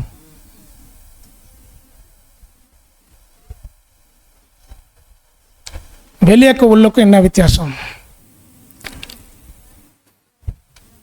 நிறைய வசனம் கேட்டிருப்போம். ஒரு ராஜா ஒன்று எடுத்திருப்பாரு. தேவன் ஒரு காரியத்தை சொல்லும்போது அவர் என்ன பண்ணிட்டாரா, ஏன்னா நான் கொஞ்சம் டீப்பாக சொல்லிட்டேன், நீங்கள் பதில் சொல்கிறீங்க, நான் கொஞ்சம் குழப்பத்துக்குள்ளே போய் உங்ககிட்ட பதில் வருதான்னு பார்க்கறதுக்கோசரம் நான் கொஞ்சம் மாறி மாறி சொல்கிறேன். என்ன பண்ணாரா, அந்த ராஜாவும் அந்த எல்லாருமே சாவச்சிருட்டாராம். அவர் சாவடிக்கல. சொல்கிறாரு தேவன் ஒருத்தர்கிட்ட, நீ போய் அந்த ராஜாவும் விடக்கூடாது, அவங்க ஊரில் இருக்கிறவங்க யாரும் விடக்கூடாது, அங்கே இருக்கிற ஆடு மாடுகள் என்ன பண்ணு. எதுக்காக இந்த பாயிண்ட் சொல்கிற தெரியுங்களா, உள்ளோ வெளியோ அதோட லிங்க்குக்காகத்தான் நான் என்ன பண்ணுறேன் இந்த பாயிண்ட் சொல்கிறேன். அந்த ராஜா என்ன பண்ணிட்டாரா, ராஜாவும் அழிக்கல, ரொம்ப பலவீனமாகிறது சாகஸ்டாரு, நல்லாகிறது கொண்டு வந்துட்டார் வெளியே. வந்துச்சா, அதுக்கு தான் கேள்வியில் என்ன பண்ணுமா, சாமுவேல் என்ன சொல்றாரு, பலியை பார்க்கலாம் ஆட்டுக்கடாக்களை நினைத்த பார்க்கலாம் கீழ்ப்படுதல உத்தமம். தேவன் எதை பார்க்கிறார், உள்ளத்தை பார்க்கிறார் தேவன். அப்ப இங்க என்ன இருக்குதுன்னா, வெளியே ரத்தம் பூசப்பட்டது, உள்ளக்கிறவங்களுக்கு என்னவா மீட்பு. ஆனா நமக்கு கிறிஸ்து கொடுத்திருக்கிறார் பாருங்க, கிறிஸ்துவுடைய ரத்தம் நம்முடைய உள்ளத்தில் போய் என்ன பண்ணுமா, மீட்பை. ரத்தம் வெளியே இருக்கிறதும் பையர் பார்க்க இஸ்ரேல் மக்களுக்கு ரத்தம் கிறிஸ்துவின் ரத்தத்தினால உள்ளே வர்றதுனால இப்ப வாழக்கூடிய காலகட்டத்தில் கிறிஸ்துவின் ரத்தம் நம்ம எங்க போதான், உள்ளத்துல என்ன பண்ணுமா, சுத்தி கரிக்கும். பார்க்கலாம். அடுத்தது நம்ம பார்க்கும்போது இந்த அப்பம் என்ன ஒரு எபிரேயர் வார்த்தையில ஒரு விளக்கம் கொடுக்குறாங்க பார்க்கலாம். சாரி, ரத்தத்துக்கு என்ன ஒரு விளக்கம் கொடுக்குறாங்க பார்க்கலாம். வாசிங்க. எபிரேய வார்த்தை தாம், அர்த்தம் பலி, உயிர், பாதுகாப்பு. என்ன மீனிங் கொடுக்குறாங்களா, பலி, உயிர், பாதுகாப்பு. உயிர் எதுல இருக்குது, ரத்தத்தில் இருக்குது. இயேசு கிறிஸ்து ஒட்டுமொத்த உலகத்துக்கும் என்ன கொடுத்து காப்பாத்தினாரு, ரத்தம். இன்னைக்கு பிதாவாகிய தேவனுக்கு முன்பதாக நாம போனன்னு சொன்னா எது இருந்தால் அவர்கிட்ட போலாம். கிறிஸ்துவின் ரத்தம் இருந்தால், கிறிஸ்துவின் ரத்தம் இருந்தால் நமக்காக என்ன பண்ணுவாராம், பரிந்து பேசுவார். இயேசு கிறிஸ்து வெள்ளை ஆட்டுக்கடா ரத்தத்தினாலே நம்மள என்ன பண்ணல, அது பழைய ஏற்பாடு. இளங்காலை வெள்ளாட்டுக்கடா ரத்தத்தினாலே இஸ்ரேல் மக்களுக்கு பாவ மன்னிப்பு உண்டாச்சு. அந்த ரத்தத்தினால் அல்ல, கிறிஸ்து சொந்த ரத்தத்தினால என்ன பண்ணியிருக்கிறாராம், பாவத்தை. வசனத்தை வாசிக்கலாம். எபிரேயர் 9:12. வெள்ளாட்டுக்கடா இளங்காலை இவைகளுடைய ரத்தத்தினாலே அல்ல, தம்முடைய சொந்த ரத்தத்தினாலும் ஒரே தர மகா பரிசுத்த ஸ்தலத்திலே பிரவேசித்து நித்திய மீட்பை உண்டு பண்ணினார். எந்த ரத்தத்தினால, தம்முடைய சொந்த ரத்தத்தினாலே ஒரே தரம் மகா பரிசுத்த ஸ்தலத்தில் பிரவேசிப்பதற்கு நித்திய மீட்பு என்றால் என்ன, இங்க கவனிங்க. மீட்பு என்றால் என்ன, மீட்பு என்றால் மீட்பு என்றால் மீட்பு, ரட்சிப்பு என்றால் ரட்சிப்பு, ரத்தம் என்றால் ரத்தம், அப்பம் என்றால் அப்பம், விடுதலை. கிறிஸ்து எதுக்காக வந்தார் கேட்டாங்க, யாருன்னா பேரி சபையில் கேட்டாங்க, சொன்னாங்க எங்களை மீட்க வந்தார். மீட்க வந்தார்னா தெரியுங்களா, மீட்பு வந்தா மீட்புன்னு தான் அர்த்தம். ஏனெனில் அவருக்கு இயேசு என்று பெயரிடுவாயாக, ஏனெனில் தம் ஜனங்களின் பாவங்களை நீக்கி நம்மை ரட்சிப்பார். ரட்சிப்பு என்றால் மீட்பு. எதுல, ஆதாமுக்குள் மரிக்கிற அனைவரும் கிறிஸ்துவுக்குள் என்ன பண்ணோம், உயிரோட ஏஞ்சி வரணும். தம்முடைய ஒரே பேரன குமாரனாகிய ஆண்டவராக இயேசு கிறிஸ்து ரத்தம் சிந்தி மரிக்கும் போது தான் ஒட்டுமொத்த உலகத்துக்கு என்ன கிடைக்குமா, ஜீவன் கிடைக்கும். ரத்தம் சிந்துதல் இல்லாமல்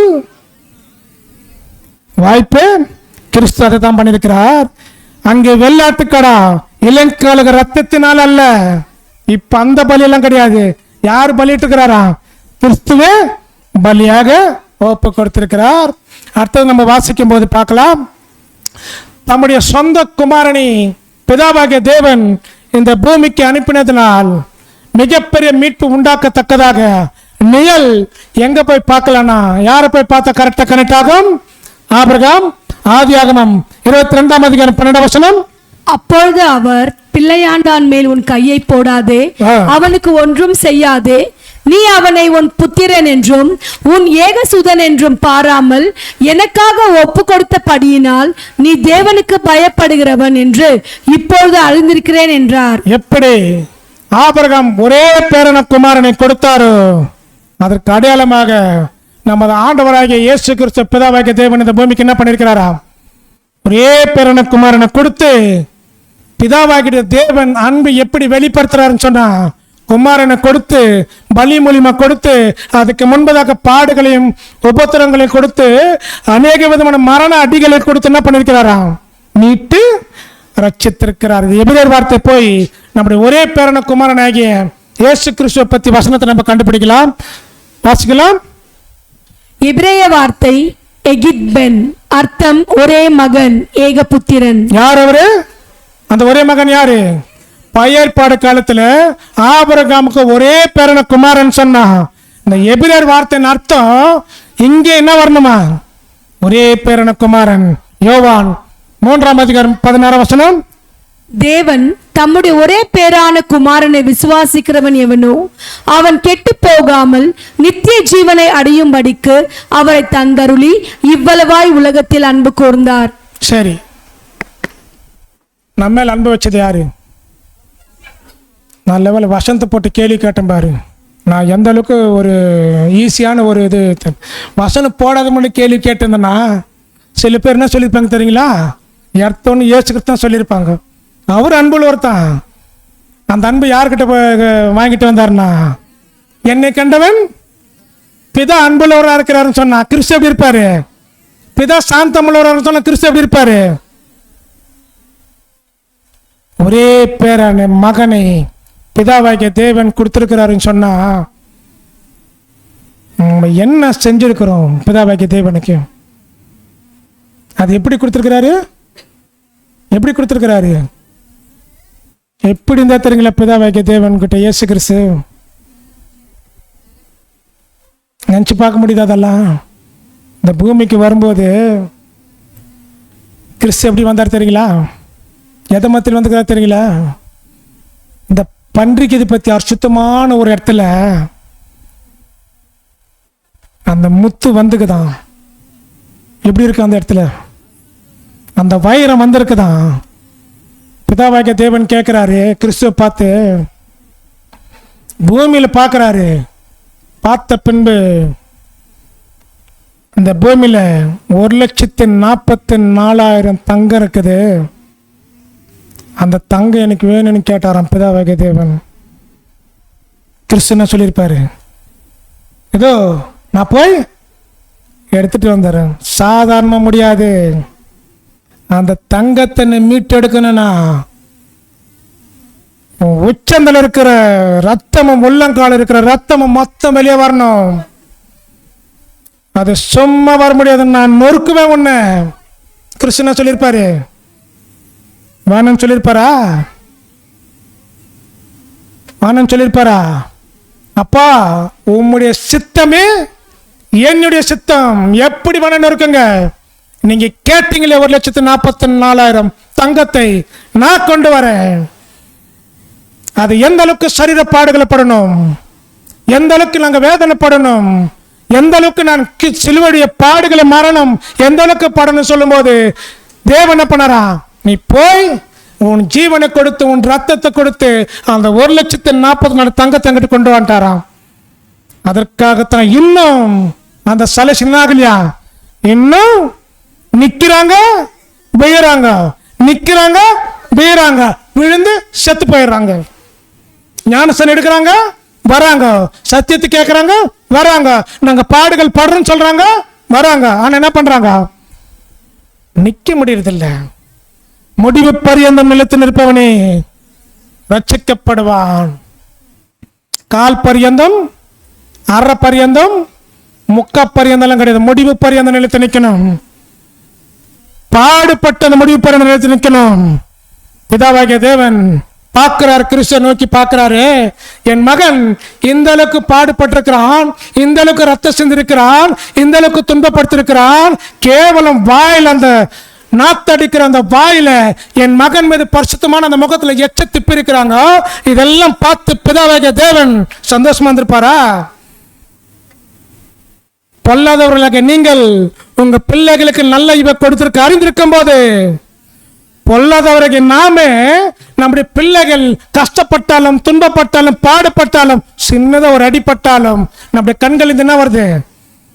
நமக்கே எப்படி இருக்குன்னா, பரிசுத்தமான மகன் பிதா பார்த்து என்ன பண்ணிருப்பாரு? இந்த சிலுவை காட்சி எப்படி பார்த்திருப்பாரு பிதாவாகிய தேவன்? இந்த பூமியை பார்க்கும்போது என் மகனை சுத்தி இத்தனை பேர் அடிக்கிறாங்க, இத்தனை பேர் பாடுபடுத்துறாங்க. கிறிஸ்து சொல்றார், நான் தனியா நிக்கிறேன், என் பக்கத்துல ஒருவரும் இல்லை. சீசர்கள் நம்பினேன், விட்டு ஓடி விட்டாங்க. நண்பனை நம்பினேன், துரோகம் செய்து ஓடி விட்டார்கள். கூட பிறந்த சகோதரர்கள் விசுவாசத்துல வெளியே ஓடி விட்டார்கள். தாய் கதறாங்க, ஒண்ணுமே பண்ண முடியல. தாயுடைய கடமைகளை கிறிஸ்து நிறைவேற்ற நினைக்கிறார். சிலுவையில் இந்த நாள் ஒன்றும் பண்ண முடியல. யோவானே, என் தாயை பார்த்துக்கோ. பூமியில் ஊருடைய நாட்கள் எல்லாம் உன் தாயும் தகப்பனையும் கனம் பண்ணுன்ற வார்த்தை கிறிஸ்து சிலுவையில் நிறைவேற்றினார். நாம் என்ன பண்றோம்? பார்க்கிறார், இவ்வளவாய் உலகத்தில் அன்பு கூறணும்னா தன் சொந்த குமாரன் நொறுக்கி அன்பு கூறணுமா? இல்லை, அப்படியே கூர்ந்தானே இருக்குது. ஒருத்தருக்கு அன்பு செய்யணும், பாடுகளை உபத்திரப்பட்டு தான் அன்பு செய்யணுமா? என்ன நொறுக்குனா தான் கிறிஸ்து சாவார். நம்முடைய ரத்தம் ஒரே அடியில் செத்துருவோம். கிறிஸ்துவின் ரத்தம் அந்த அளவுக்கு சாகடிக்க முடியும். ஏன்னா நம்மளது அசுத்தம், அவரது பரிசுத்தம் அவ்வளவு சீக்கிரம் ஆகாது. சாகரத்துக்கு நொறுக்கி வெளியெடுக்கணும். ஏன்னு சொன்னா, மாம்சத்தில் உயிர் எதுல இருக்குதாம்? ரத்தத்தில் இருக்குது. வசனத்தை வாசிங்க. மாம்சத்தின் உயிர் ரத்தத்தில் இருக்கிறது. நான் அதை உங்களுக்கு பலிபீடத்தின் மேல் உங்கள் ஆத்மாக்களுக்காக பாவ நிவர்த்தி செய்யும்படிக்கு கட்டளையிட்டேன். ஆத்மாவிற்காக பாவ நிவர்த்தி செய்கிறது ரத்தமே. ஆத்மா நிமித்திற்காக பாவத்தை நிமித்தி செய்கிறது ரத்தம். ரத்தத்துக்கு என்ன மீனிங்ன்றதை எபிரேய பாஷையில போய் பார்க்கலாம். எபிரேயர் வார்த்தைகள் வாசிக்கலாம். எபிரேய வார்த்தை நெஃபேஷ், அர்த்தம் ரத்தம் கொடுத்தல், ஜீவன் கொடுத்தல். என்னவா? ரத்தம் கொடுத்தல் அல்லது உள்ள ரத்தம் வெளியே வரணும். அதுக்கப்புறம் என்ன ஆகுமா? ஜீவன் போகணும். இதை பவுல் கோட் பண்றார் பாருங்க. எபிரேயர் 9ஆம் அதிகாரம் 22ஆம் வசனம். நியாய பிரமாணத்தின்படி கொஞ்சம் குறைய எல்லா இரத்தத்தினாலே சுத்திகரிக்கப்படும். ரத்தம் சிந்துதலில் இல்லாமல் மன்னிப்பு உண்டாகாது. ரத்தம் சிந்துதல் இல்லாமல். சரி, நமது ஆண்டவராகிய இயேசு கிறிஸ்து ரத்தம் சிந்திருக்கிறார் இல்லையா? ரத்தம் சிந்தி என்ன பண்ணிருக்கிறாரு? ரத்தம் சிந்தி மீட்டு எடுத்திருக்கிறார். சரி, நாமெல்லாம் யாருக்கு சொந்தம்? யாருக்கு? எப்படி? என்ன பிரதர்? அவர் தலை நம்ம சரீரமா? கரெக்ட் தான் மீனிங் சிஸ்டர். ரத்தத்தை கொடுத்து இப்போ வந்து சந்தைக்கெல்லாம் போனீங்கன்னு வச்சுங்களேன், சந்தைக்கு போயிருங்களேன்னா ஒரு மாடு வியாபாரம் பண்ணுவாங்க பார்த்தியா? அந்த உதாரணம் தான் கரெக்டாக ஆப்ட் ஆகும். அந்த மாடுகளை வியாபாரம் பண்ணும்போது என்ன பண்ணுவாங்கன்னா, 2 பேர் கை கொடுக்கும்போது டவுல் மேலே போட்டுக்குவாங்க. பார்த்துருக்கீங்களா? உள்ளுக்குள்ளே வியாபாரம் பேசிடுவாங்க. 1 2 3 4 5. நானும் பண்ணியிருக்கேன், அதுக்காக தான் சொல்ல வரேன். சந்தேகம் வந்தால் எங்கெங்கெல்லாம் சந்தை நடக்குது போங்க, வியாபாரம் பேசுவாங்க. வியாபாரம் பேசி முடிச்சிட்ட பின்பு அந்த மாடை, அந்த ஆடை அவர் எவ்வளோ விலைக்கு கொடுத்து வாங்குறாரோ அவ்வளோ விலைக்கு கொடுத்து வாங்கிட்டாருன்னா அந்த மாடு, அந்த ஆடு யாருக்கு சொந்தம்? மாடை வித்துட்டு அவர் பணம் வாங்கிட்டு போயிட்டாருன்னா அந்த மாடு கத்துனா கூட என்ன பண்ண முடியாது? அவரு பாசமாக கூப்பிட்டா கூட திரும்பி போக முடியாது. நம்ம எல்லாம் பிதாவாகிய தேவன் என்ன கொடுத்து மீட்டு இருக்கிறார் தெரியுங்களா? கிறிஸ்துவின் ரத்தத்தை கொடுத்து உயிரை கொடுத்து நம்மளை மீட்டு இருக்கிறார். வசனத்தை வாசிக்கலாம். 1 கொரிந்தியர் 6ஆம் அதிகாரம் 26ஆம் வசனம் 20ஆம் வசனம். யாவே உங்களை விலை கொடுத்து மீட்டுள்ளார். எந்த விலை கொடுத்து மீட்டார்? யாவே தேவன் உங்களை எந்த விலை கொடுத்து மீட்டார்? கிறிஸ்துவின் ரத்தத்தை கொடுத்து என்ன பண்ணிருக்கிறாரா? மீட்டிருக்கிறார். எனவே உங்கள் உடலால் யாவே தேவன் என்ன பண்ணுமா? பெருமை சேர்க்கணும். அதான் பழைய பாட்டல் ஒரு பாடல் ஒன்று எழுதியிருப்பாங்க. நீ உனக்கு சொந்தம் அல்லவே மீட்கப்பட்ட பாவி, நீ உனக்கு சொந்தம் அல்லவே. இப்ப நாம் யாருக்கு சொந்தமானவர்கள்? கிறிஸ்துவின் ரத்தத்தினால மீட்கப்பட்ட ஒவ்வொருவரும் யாருக்கு சொந்தமானவர்கள்? பிதாவாகிய தேவனுக்கு சொந்தமானவர்கள். உங்களை நான் என்ன கொடுத்து மீட்டிருக்கிறேன்? ரத்தத்தை கொடுத்து மீட்டிருக்கிறேன். கிறிஸ்துவுடைய ஜீவனை கொடுத்து என்ன பண்ணிருக்கிறேன்? உங்களை மீட்டிருக்கிறேன். நம்ம யாருக்காக வாழணும்? அப்ப தேவனுடைய பிரமாணங்கள் என்ன? தேவனுடைய பிரமாணங்கள் என்ன? எல்லாமே தேவனுடைய பிரமாணம் தான். அந்த பிரமாணத்தை நீங்க எங்க பார்க்கலன்னா கிறிஸ்துவ கிட்ட போய் பார்த்தா தெரிஞ்சிடும். நான் சாந்தமும் மனத்தாய்மையுமா இருக்கிறேன். நீங்க எப்படி இருக்கணும்? நான் கோபமும் எரிச்சல் உள்ளவனா இருக்கிறேன். நம்மளும் சொல்லக்கூடாது. அத்தை சாந்தத்தை பத்தி நம்ம பேசணும். சாயம் போட்டு நம்மளை பூசிடுவாங்க. அவ்வளோ விஷயம் இருக்குது. வரக்கூடிய இன்னும் கொஞ்சம் மணி நேரத்துக்குள்ள தான் இந்த பாடுகள் நம்மளுக்கு என்ன, இந்த அப்பமும் இந்த திராட்சரசம தேவன் நம்மளை முன்பதாக வைக்கிற என்ன காரணம் தெரியுங்களா? சுத்தப்படுத்துவதற்காகத்தான் இருக்கும். உள்ளத்தில் இருக்கும். நெருங்கும் போது உங்களுடைய பாவத்தை அக்கிரமத்தை என்ன பண்ணுங்க? அறிக்கை செய்வதற்காக தேவன் கொடுத்த ஒரு தருணம். ஒரு உடன்படிக்கைக்குள்ள போகலாம். பொது உடன்படிக்கை மோசே செஞ்சிருக்கிறார் பாருங்க. யாத்திராகமம் 24ஆம் அதிகாரம் 8ஆம் வசனம். அப்பொழுது மோசே இரத்தத்தை எடுத்து ஜனங்களின் மேல் தெளித்து, இந்த வார்த்தைகள் யாவையும் குறித்து கர்த்தர் உங்களோட பண்ணின உடன்படிக்கையின் ரத்தம் இதுவே என்றான். என்ன செய்தாரா? ஆட்டின் ரத்தத்தை எடுத்து மோசே என்ன பண்றாரா? அதை தெளிக்கிறாரு, அதை சிந்துறாரு. இந்த வார்த்தைகள் யாவரையும் குறித்து கர்த்தர் உங்களோடு பண்ணின உடன்படிக்கையின் ரத்தம். எந்த ரத்தம்? ஆட்டின் ரத்தம். இஸ்ரேல் மக்களுக்காக செய்யப்பட்ட புது உடன்படிக்கை ஆட்டின் ரத்தம். அவர்கள் பாவங்களை மன்னிப்பதற்காக இந்த ஆட்டின் ரத்தத்துக்குரிய எபிரேயர் வார்த்தைகளை பார்க்கலாம் பாருங்க. எபிரேயர் வார்த்தை, எபிரேய வார்த்தை பெரித், அர்த்தம் உடன்படிக்கை. என்னதான்? அங்கே உடன்படிக்கை பண்ணிருக்கிறார். புது உடன்படிக்கை. இங்கே ஒரு உடன்படிக்கை பண்ண இல்லையா? அது எந்த ரத்தம் சொன்னா? லூக்கா 22ஆம் அதிகாரம் 20ஆம் வசனம். போஜனம் பண்ணின பின்பு அவர் அந்தபடியே பாத்திரத்தையும் கொடுத்து, இந்த பாத்திரம் உங்களுக்காக சிந்தப்படுகிற என்னுடைய இரத்தத்தினால் ஆகிய புதிய உடன்படிக்கையா இருக்கிறது என்றார். ஆட்டின் ரத்தத்திற்கும் கிறிஸ்துவின் ரத்தத்திற்கும் என்ன வித்தியாசம்?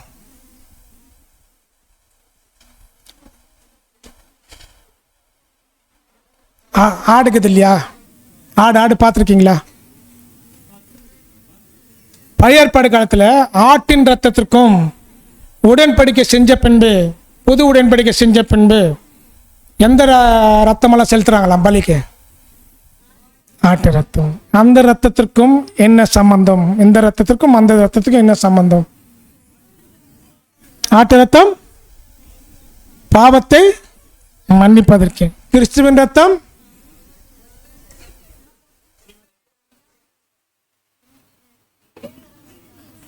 என்ன ரத்தங்கள்? என்ன சம்பவம் தெரியுங்களா?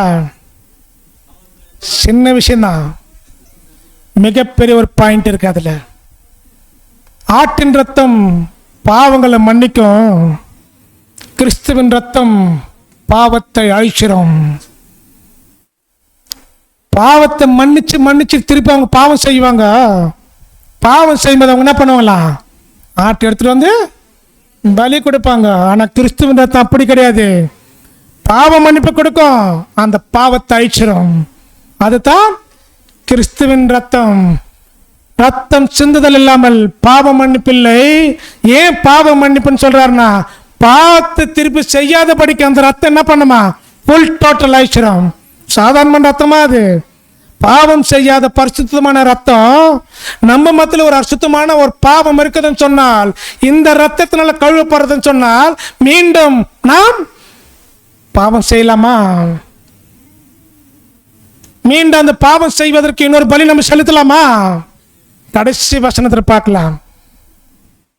கிறிஸ்து சொல்றார் பாருங்க, இதோ சிந்தப்படுகிற ரத்தத்தினாலும் புதிய உடன்படிக்கை, இதை நீங்க என்ன பண்ணுங்களாம், வாங்கி புசிங்கள் சொல்றார் பாருங்க. எபிரேயர் 10:4 அல்லாமலும் காளை, வெள்ளாட்டுக்கடா இவைகளுடைய ரத்தம் பாவங்களை நிவர்த்தி செய்ய மாட்டாதே.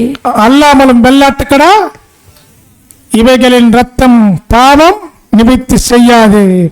அவருடைய வசந்த அவருடைய கிறிஸ்துவின் ரத்தம், அவருடைய குமாரனாகிய இயேசு கிறிஸ்துவின் ரத்தம் சகல பாவங்களையும் நீக்கி நம்மை சுத்திகரிக்கும். ஒரு பாவம் அல்ல, 2 பாவம் அல்ல, சகல பாவங்களும். என்ன இன்ஃபர்மேஷன் கொடுக்குறா தெரியுங்களா? நம்ம ஒரு பாவம் செய்யல, 2 பாவம் செய்யல, ஒரு நாளைக்கு எவ்வளவு பாவம் செய்யறோம்? சகல பாவங்களை செய்யறோம். அந்த சகல பாவங்களை நீங்கி போனா ஆட்டின் ரத்தம் வேணுமா, கிறிஸ்துவின் ரத்தம் வேணுமா? ஆட்டின் ரத்தம் பலி இப்ப செலுத்தோம்னா அது நரபலி, தேவனுக்கு விக்கிரகாரதன். ஏன்னு சொன்னா கிறிஸ்து ஒரே தரம் பலியிட்டார். அந்த ஒரே தரம் பலியிட்டதுனால அவர் ரத்தத்தினால நம்ம என்ன பண்ணிருக்கிறோம், சுத்தமாக்கப்பட்டிருக்கிறோம். விலை கொடுத்து பிதாவாகிய தேவன் நம்மளை என்ன பண்ணிருக்கிறாராம், மீட்டு ரட்சித்திருக்கிறார். அவருடைய குமாரனாகிய இயேசு கிறிஸ்துவின் ரத்தம் சகல பாவங்களை நீக்கி நம்மை சுத்திகரிக்கும் சொல்றது நல்லா இருக்கா, இல்ல அந்த பாவம் அழிக்கப்பட்டுகிறதுன்னு சொல்றது நல்லா இருக்கா? இப்ப எப்போ நம்ம சுத்தம் பண்ணுவோம் வீட்டை? சுத்திகரிப்புக்கும் சுத்தத்துக்கு என்ன சம்பந்தம்? 2 ஒன்று தானே. ஒரு வீட்டை சுத்தம் படுத்துறோம்னு சொன்னா என்ன இருந்தால் சுத்தப்படுத்துவோம்? குப்பைகள் இருந்தால் சுத்தப்படுத்துவோம். அந்த குப்பை எங்க போனோம்? வெளியே போனோம். அப்படின்னா வச்சுக்கலாம், அந்த குப்பை திருப்போ உள்ள வராது. கிறிஸ்துவின் ரத்தம் இந்த பாவம் என்ற குப்பை அழிக்குது என்று சொன்னால், இந்த குப்பை வெளியே போன குப்பை என்னாகும்? மறுபடியும் யார் எடுத்துன்னு வருது? அத்த வெளியேந்து உள்ள யார் எடுத்துட்டு வர்றது? வெளியேந்து யார் இல்லை, சாத்தானு கூட எடுத்துட்டு வர்றதில்ல. நம்ம பழைய மனுஷன் இருக்கிறான் இல்லையா, அது இப்ப பாருங்க, இந்த அப்பத்தையும் இந்த ரத்தத்தையும் நீங்க சாப்பிடும்போது, பானம் பண்ணும்போது, தயவு செய்து ஏனோ தினம் என்று என்ன பண்ணாதீங்க, பார்த்தாதீங்க. இந்த அப்பத்தை, குத்தப்பட்ட அப்பத்தை எந்த அளவுக்கு ரத்தம், எந்த அளவுக்கு சதைகள், எந்த அளவுக்கு பாடுகள், எந்த அளவுக்கு கஷ்டங்கள், எந்த அளவுக்கு அவமானங்கள் இருக்கிறத சொல்லி என்ன பண்ணுமா, சிந்தித்து இந்த அப்பத்தை நம்ம என்ன பண்ணோம், புசிக்கணும். இப்போ சொல்லுங்க, இந்த அப்பத்தை புசிப்பதற்கு நம்ம தகுதியா, தகுதி இல்லையா? புசித்த பின்பு நாம் தகுதி ஆகலாமா, ஆகக்கூடாதா? அந்த அப்பத்தை பார்க்கும்போது வெறும் அந்த கோதுமை ரொட்டி மட்டும் பார்க்காதீங்க, அதை வாங்கும்போது கிறிஸ்துவின் பாடுகளை பாருங்க. இது சாப்பிடும்போது நாம் நாளை தினத்துல இல்ல 20 தினத்துல நம்ம வாழக்கூடிய வாழ்க்கையில சாத்தான் அநேக என்ன பண்ணிருப்பான், உங்களை வஞ்சிக்கிறதுக்காகவும், உங்களை துன்பப்படுத்துறதுக்காகவும், உங்களை விரோதிக்கிறதுக்காகவும், உங்கள் மேல் தவறான புகார்களை செய்வதற்காகவும் சாத்தான் வெளியே காத்து கொண்டிருக்கிறான். இன்னைக்கு எடுக்க வேண்டிய தீர்மானம் சில மணி நேரம் தான். நீங்க எப்படி பார்க்கணும்னா, இந்த அப்பத்தை வேறு அப்பமா என்ன பண்ணக்கூடாதா, பார்க்க கூடாது.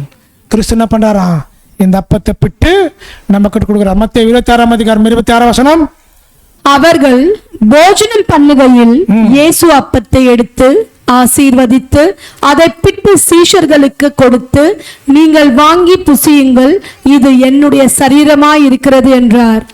அதை பிட்டு என்ன பண்றாரா, கொடுக்கிறாரு. சீஷர்கள் என்ன பண்றாங்க? சீஷன் என்ற என்ன அர்த்தம்? சீஷனுக்கும் பரவாயில்ல, சீஷனுக்கும் சிஷியனுக்கு என்ன அர்த்தம்?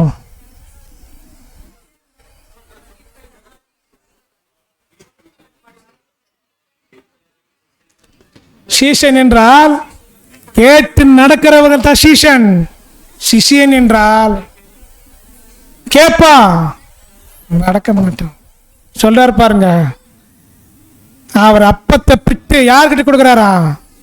சீஷர் கேட்டு நடக்கணும். நடந்தார்களா? கடைசி வரைக்கும் நடந்தார்கள். அப்பத்தை வாங்கக்கூடிய நாம் பிட்டு கிஃப்ட் யார்கிட்ட கொடுக்குறாரா? கொஞ்ச நேரத்தில் யார்கிட்ட கொடுக்க போறாரு? நம்ம கிட்ட தான் கொடுக்க போறாரு. நம்ம வாங்கி என்ன பண்ண தெரியுங்களா? நடக்கக்கூடாது. ரொம்ப ரொம்ப கஷ்டம். ஆமாவா?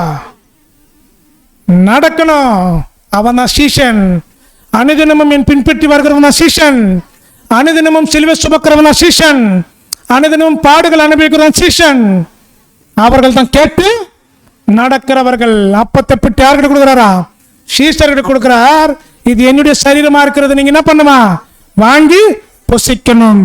புசித்த பின்பு அடுத்தது என்ன சொல்றாருன்னா, எதை கொடுக்கிறாருன்னா ரத்தத்தை கொடுக்கிறாரு.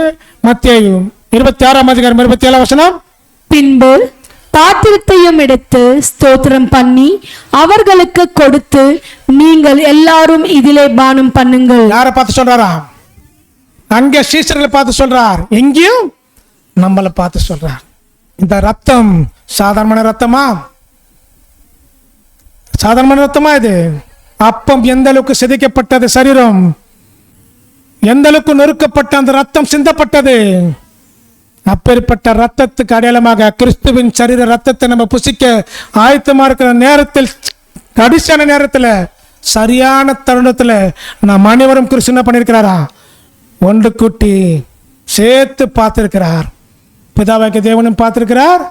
கிறிஸ்துவும் என்னுடைய மகனுடைய அப்பத்தையும் ரத்தத்தையும் புசிக்க எவ்வளவு பேர் உட்கார்ந்து இருக்கிற. இங்கே மாத்திரம் இல்லை, இன்னும் நிறைய இடத்துல நடந்திருக்குது. எல்லாருடைய மனநிலைமை எப்படி இருக்குன்னு யாருக்கும் தெரியாது. நெருங்க நெருங்க அவருடைய உள்ளத்துல என்னென்ன இருக்குதோ அதெல்லாம் தேவன் என்ன பண்ணிருப்பாரா? பார்த்திருப்பார். கடைசியான ஒரு நேரம், தன் பாவங்களை மறைக்கிறவன் வாய்வடைய மாட்டான், அதை அறிக்கை செய்து விட்டு விடுகிறவனோ இரக்கம் பெறுவான். தேவன் இரக்கமும் மன உருக்கமும் நீடிய சாந்தமுள்ளவர், தீங்குக்கு மனசாபப்படுகிற தேவன். சரியான ஒரு வாய்ப்பு, சரியான ஒரு தருணம். இந்த அப்பத்தை புசிப்பதற்கு முன்பதாக உங்க உள்ளத்தில் இருக்கிற அக்கிரமங்களும் பாவங்களும் அநியாயங்களும் விட்டு கொடுக்காத ஒரு தன்மைகளும் எதுவாக இருக்கும் என்று சொன்னால், அப்பத்தை அந்த திராட்சை ரசத்தை என்ன பண்ணுமா? நினைச்சு பார்க்கணும். பாவத்தை என்ன பண்ணுமா? விட்டு விடுகிறவன் இரக்கம் பெறுவான். அத சொல்றார் பாருங்க. இந்த அப்பத்தை வசனத்தை வாசிக்கலாம். மத்தேயு 26 பின்பு பாத்திரத்தையும் எடுத்து ஸ்தோத்திரம் பண்ணி அவர்களுக்கு கொடுத்து, நீங்கள் எல்லோரும் இதிலே பானம் பண்ணுங்கள். நீங்கள் எல்லோரும் இதில் பானம் பண்ணுங்கள். இந்த ரத்தம் எப்படிப்பட்ட ரத்தம் என்று சொன்னால் வசனத்தை வாசிக்கலாம். 26 இது பாவ மன்னிப்பு உண்டாகும்படி அநேகருக்காக சிந்தப்படுகிற புது உடன்படிக்கைக்குரிய என்னுடைய ரத்தமா இருக்கிறது. சுத்தப்பட்ட ரத்தம், சிந்தப்பட்ட ரத்தம் ரெண்டுமே யாருக்கிட்ட வருதா? நம்ம கிட்ட தான் வருது. இது பாவ மன்னிப்பு உண்டாக்கத்தக்கதாக சிந்தப்படுகிற என்னுடைய ரத்தம். மன்னிப்பு விட கிறிஸ்துவின் ரத்தம் பாவத்தை அழிப்பதற்காக தான் கிறிஸ்து என்ன பண்ணிருக்கிறாராம்? ரத்தத்தை நமக்கு என்ன பண்ணிருக்கிறாராம்? கொடுத்திருக்கிறார். இந்த அப்பத்தையும் இந்த ரத்தத்தையும் அது அடையாளமாக நம்ம தியானிக்கும் போது கிறிஸ்து என்ன சொல்றாராம்? ஆதார வசனம் வாசித்த இல்லையா? அந்த அப்பம் உள்ள தயாராயிட்ட பின்பு அந்த அப்பம் யாரை பத்தி பேசுது? நானே ஜீவ அப்பம். கிறிஸ்து சொல்றார் பாருங்க. யோவான் 6:53 அதற்கு இயேசு அவர்களை நோக்கி, நீங்கள் மனுஷகுமாரனுடைய மாம்சத்தை புசியாமலும் அவருடைய ரத்தத்தை பானம் பண்ணாமலும் இருந்தால் உங்களுக்குள்ளே ஜீவன் இல்லை என்று மெய்யாகவே. புசிக்கத்தான் உட்கார்ந்துக்கிறப்ப வசனம் என்ன சொல்லுதுன்னா, இயேசு அவர்களை நோக்கி, நீங்கள் மனுஷனுக்குமாருடைய மாம்சத்தை புசியாமல், புசிக்கத்தான் உட்கார்ந்து இருக்கிறோம், அவருடைய ரத்தத்தை பானம் பண்ணாமல் பானம் பண்ணத்தான் உட்கார்ந்து இருக்கிறோம். ஆனால் ஏனோ தானம் என்று புசித்தால் என்னல்லாம் ஜீவன் இருக்காது. மனசில் வச்சுங்க. அடுத்தது யோவான் 6:54 என் மாம்சத்தை புசித்து என் ரத்தத்தை பானம் பண்ணுகிறவனுக்கு நித்திய ஜீவன் உண்டு, நான் அவனை கடைசி நாளில் எழுப்புவேன். எப்ப எழுப்புறாராம்? கடைசி நாள் எப்போ? நீங்கள் ஜாக்கிரதையா அவருடைய அப்பத்தையும் அவருடைய ரத்தத்தையும் புசிக்கும் போது நீங்க மரித்தால் கடைசி நாட்கள் உயிரோடு எழுப்புறாருன்னு சொன்னா அது எந்த நாள்?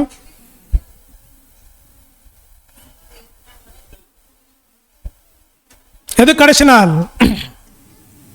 இதுதான் கடைசி நாள். 7 வருஷம் தான் கடைசி நாள். என்ன ஒரு சந்தோஷமான விஷயம் தெரியுங்களா? தேவன் ஹைலைட்டாக வச்சிருக்கிறாரு. நீ ஞானசானம் எடுத்தாச்சு, ரத்தத்தையும் அவருடைய மாம்சத்தையும் புசித்தாச்சு, மனப்பூர்வமாக புசித்து நீ மறிச்சிட்டேனா அப்பே உயிரோடு எழுச்சிடுவார். மாறாத நிமிஷமா தேவன் என்ன பண்ணுவாரா? எப்போ? கடைசி நாட்களில் உயிரோடு எழுந்திருப்பாய். அப்போ எந்த நாட்கள் இருக்கிறோம் நம்ம? அப்போ எந்த தருணத்தில் நம்ம நெருங்கி கொண்டு இருக்கிறோம்? எப்பேற்பட்ட ஒரு பாக்கியத்தை கிறிஸ்து நம்மளுக்கு என்ன பண்ணியிருக்கிறாரா? கிறிஸ்துவுக்குள் மரித்தவர்கள் முதலாவது எழுந்திருப்பார்கள், பின்பு ஆதாமுக்குள் மரிக்கிற அனைவரும் கிறிஸ்துவுக்குள் உயிரோடு. நம்மளுக்கு எப்பேற்பட்ட ஒரு பாக்கியத்தை கொடுத்துருக்கிறார் தெரியுங்களா? அப்பேற்பட்ட பாக்கியத்தை யாரிடத்தில் நம்ம பெற்றிருக்கிறோம்னா கிறிஸ்துவிடத்தில் நாம் பெற்றிருக்கிறோம். இவ்வளவு வசனங்களை கொடுத்து நாம் அபாத்திரமாய் புசிப்போம் என்று சொன்னால் வசனத்தை வாசிக்கலாம். 1 கொரிந்தியர் 11:27 இப்படி இருக்க எவன் அபாத்திரமாய் கர்த்தருடைய அப்பத்தை புசித்து அவருடைய பாத்திரத்தில் பானம் பண்ணுகிறானோ அவன் கர்த்தருடைய சரீரத்தையும் இரத்தத்தையும் குறித்து குற்றமுள்ளவனாய் இருப்பான். கரெக்டா இருக்க வசனம்? அப்பத்தை குறித்து கோதுமை மணிலேருந்து எப்படி அந்த அப்பம் உருவான விதத்துல இந்த பாடுகளை பார்த்தோம் இல்லையா? இந்த அப்பத்தை சாப்பிடும்போது எப்படி சாப்பிடணுமா? மனப்பூர்வமாய் அந்த பாடுகளை நினைச்சு சாப்பிடணுமா? அபாத்திரமாய் கர்த்தருடைய அப்பத்தை புசித்து அவருடைய பாத்திரத்தில் பானம் பண்ணுகிறவன் எவனோ அவனுக்கு கர்த்தருடைய சரீரத்தை குறித்து எப்படி இருப்பாரா? குற்றம் உள்ளவனா இருப்பான். அப்படிப்பட்ட குற்றத்தை நம்ம செய்யாதபடிக்கு நம்ம என்ன பண்ண தெரியுங்களா? எந்த மனுஷனும் தன்னைத்தானே சோதித்தறிந்து இந்த அப்பத்தையும் புசித்து இந்த பாத்திரத்தை சோதித்தறிந்தன. எவ்வளவு நேரம்? கொஞ்ச நேரம் இருக்குது. இந்த கொஞ்ச நேரத்தில் நம்முடைய உள்ளத்தை என்ன பண்ணமா? சோதிக்கணும். விட்டு கொடுக்குற தன்மை இருக்கா? விட்டுடுங்க. பெருமை இருக்கா? விட்டுடுங்க. கோபம் இருக்குதா? விட்டுடுங்க. விரோதம் இருக்கா? விட்டுடுங்க. அநேக தீய குணம் உங்களோட உள்ளத்தில் இருக்குதா? நெருங்கும் போது உங்க உள்ளத்தை என்ன பண்ணுங்க? சோதித்து இந்த அப்பம், ஒரு அப்பம் செய்கிறாங்க இல்லையா?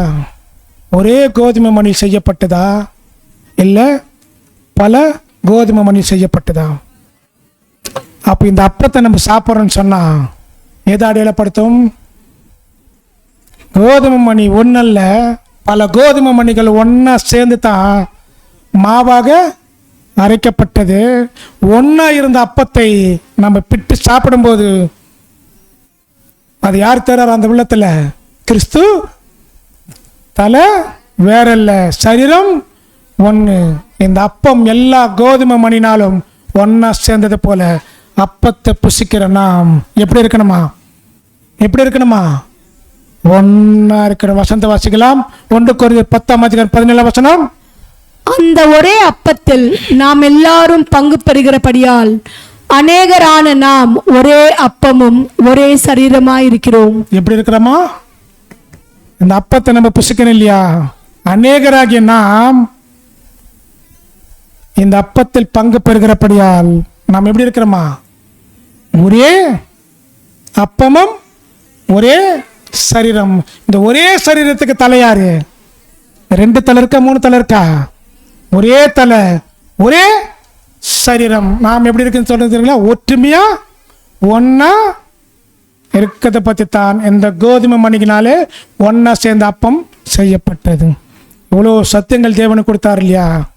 இந்த அப்பத்தையும் இந்த திராட்சை ரசத்தையும் அவருடைய ரத்தமாக இருக்கிறத நம்ம சாப்பிட்டு மறுபடியும் நம்ம பாவத்துக்குள் போவோம் என்று சொன்னால், சிந்தனைகள் நிமித்தம் பாவம் செய்வோம் என்று சொன்னால், கண்கள் நிமித்தமாக பாவம் செய்வோம் என்று சொன்னால், கைகள் நிமித்தமாக பாவம் செய்வோம் என்று சொன்னால், கால்கள் நிமித்தமாக பாவம் என்று செய்வோம் என்று சொன்னால், கடைசியாக ஒரு வசனத்தை தேவன் முன்பதாக வைக்கிறார்.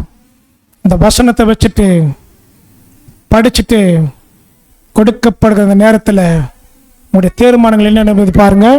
எபிரேயர் 10:29 தேவனுடைய குமாரனை காலின் கீழ் மிதித்து, தேவனுடைய குமாரனை காலின் கீழ் மிதித்து தன்னை பரிசுத்தம் செய்த உடன்படிக்கையின் ரத்தத்தை எப்பேற்பட்ட ரத்தமா?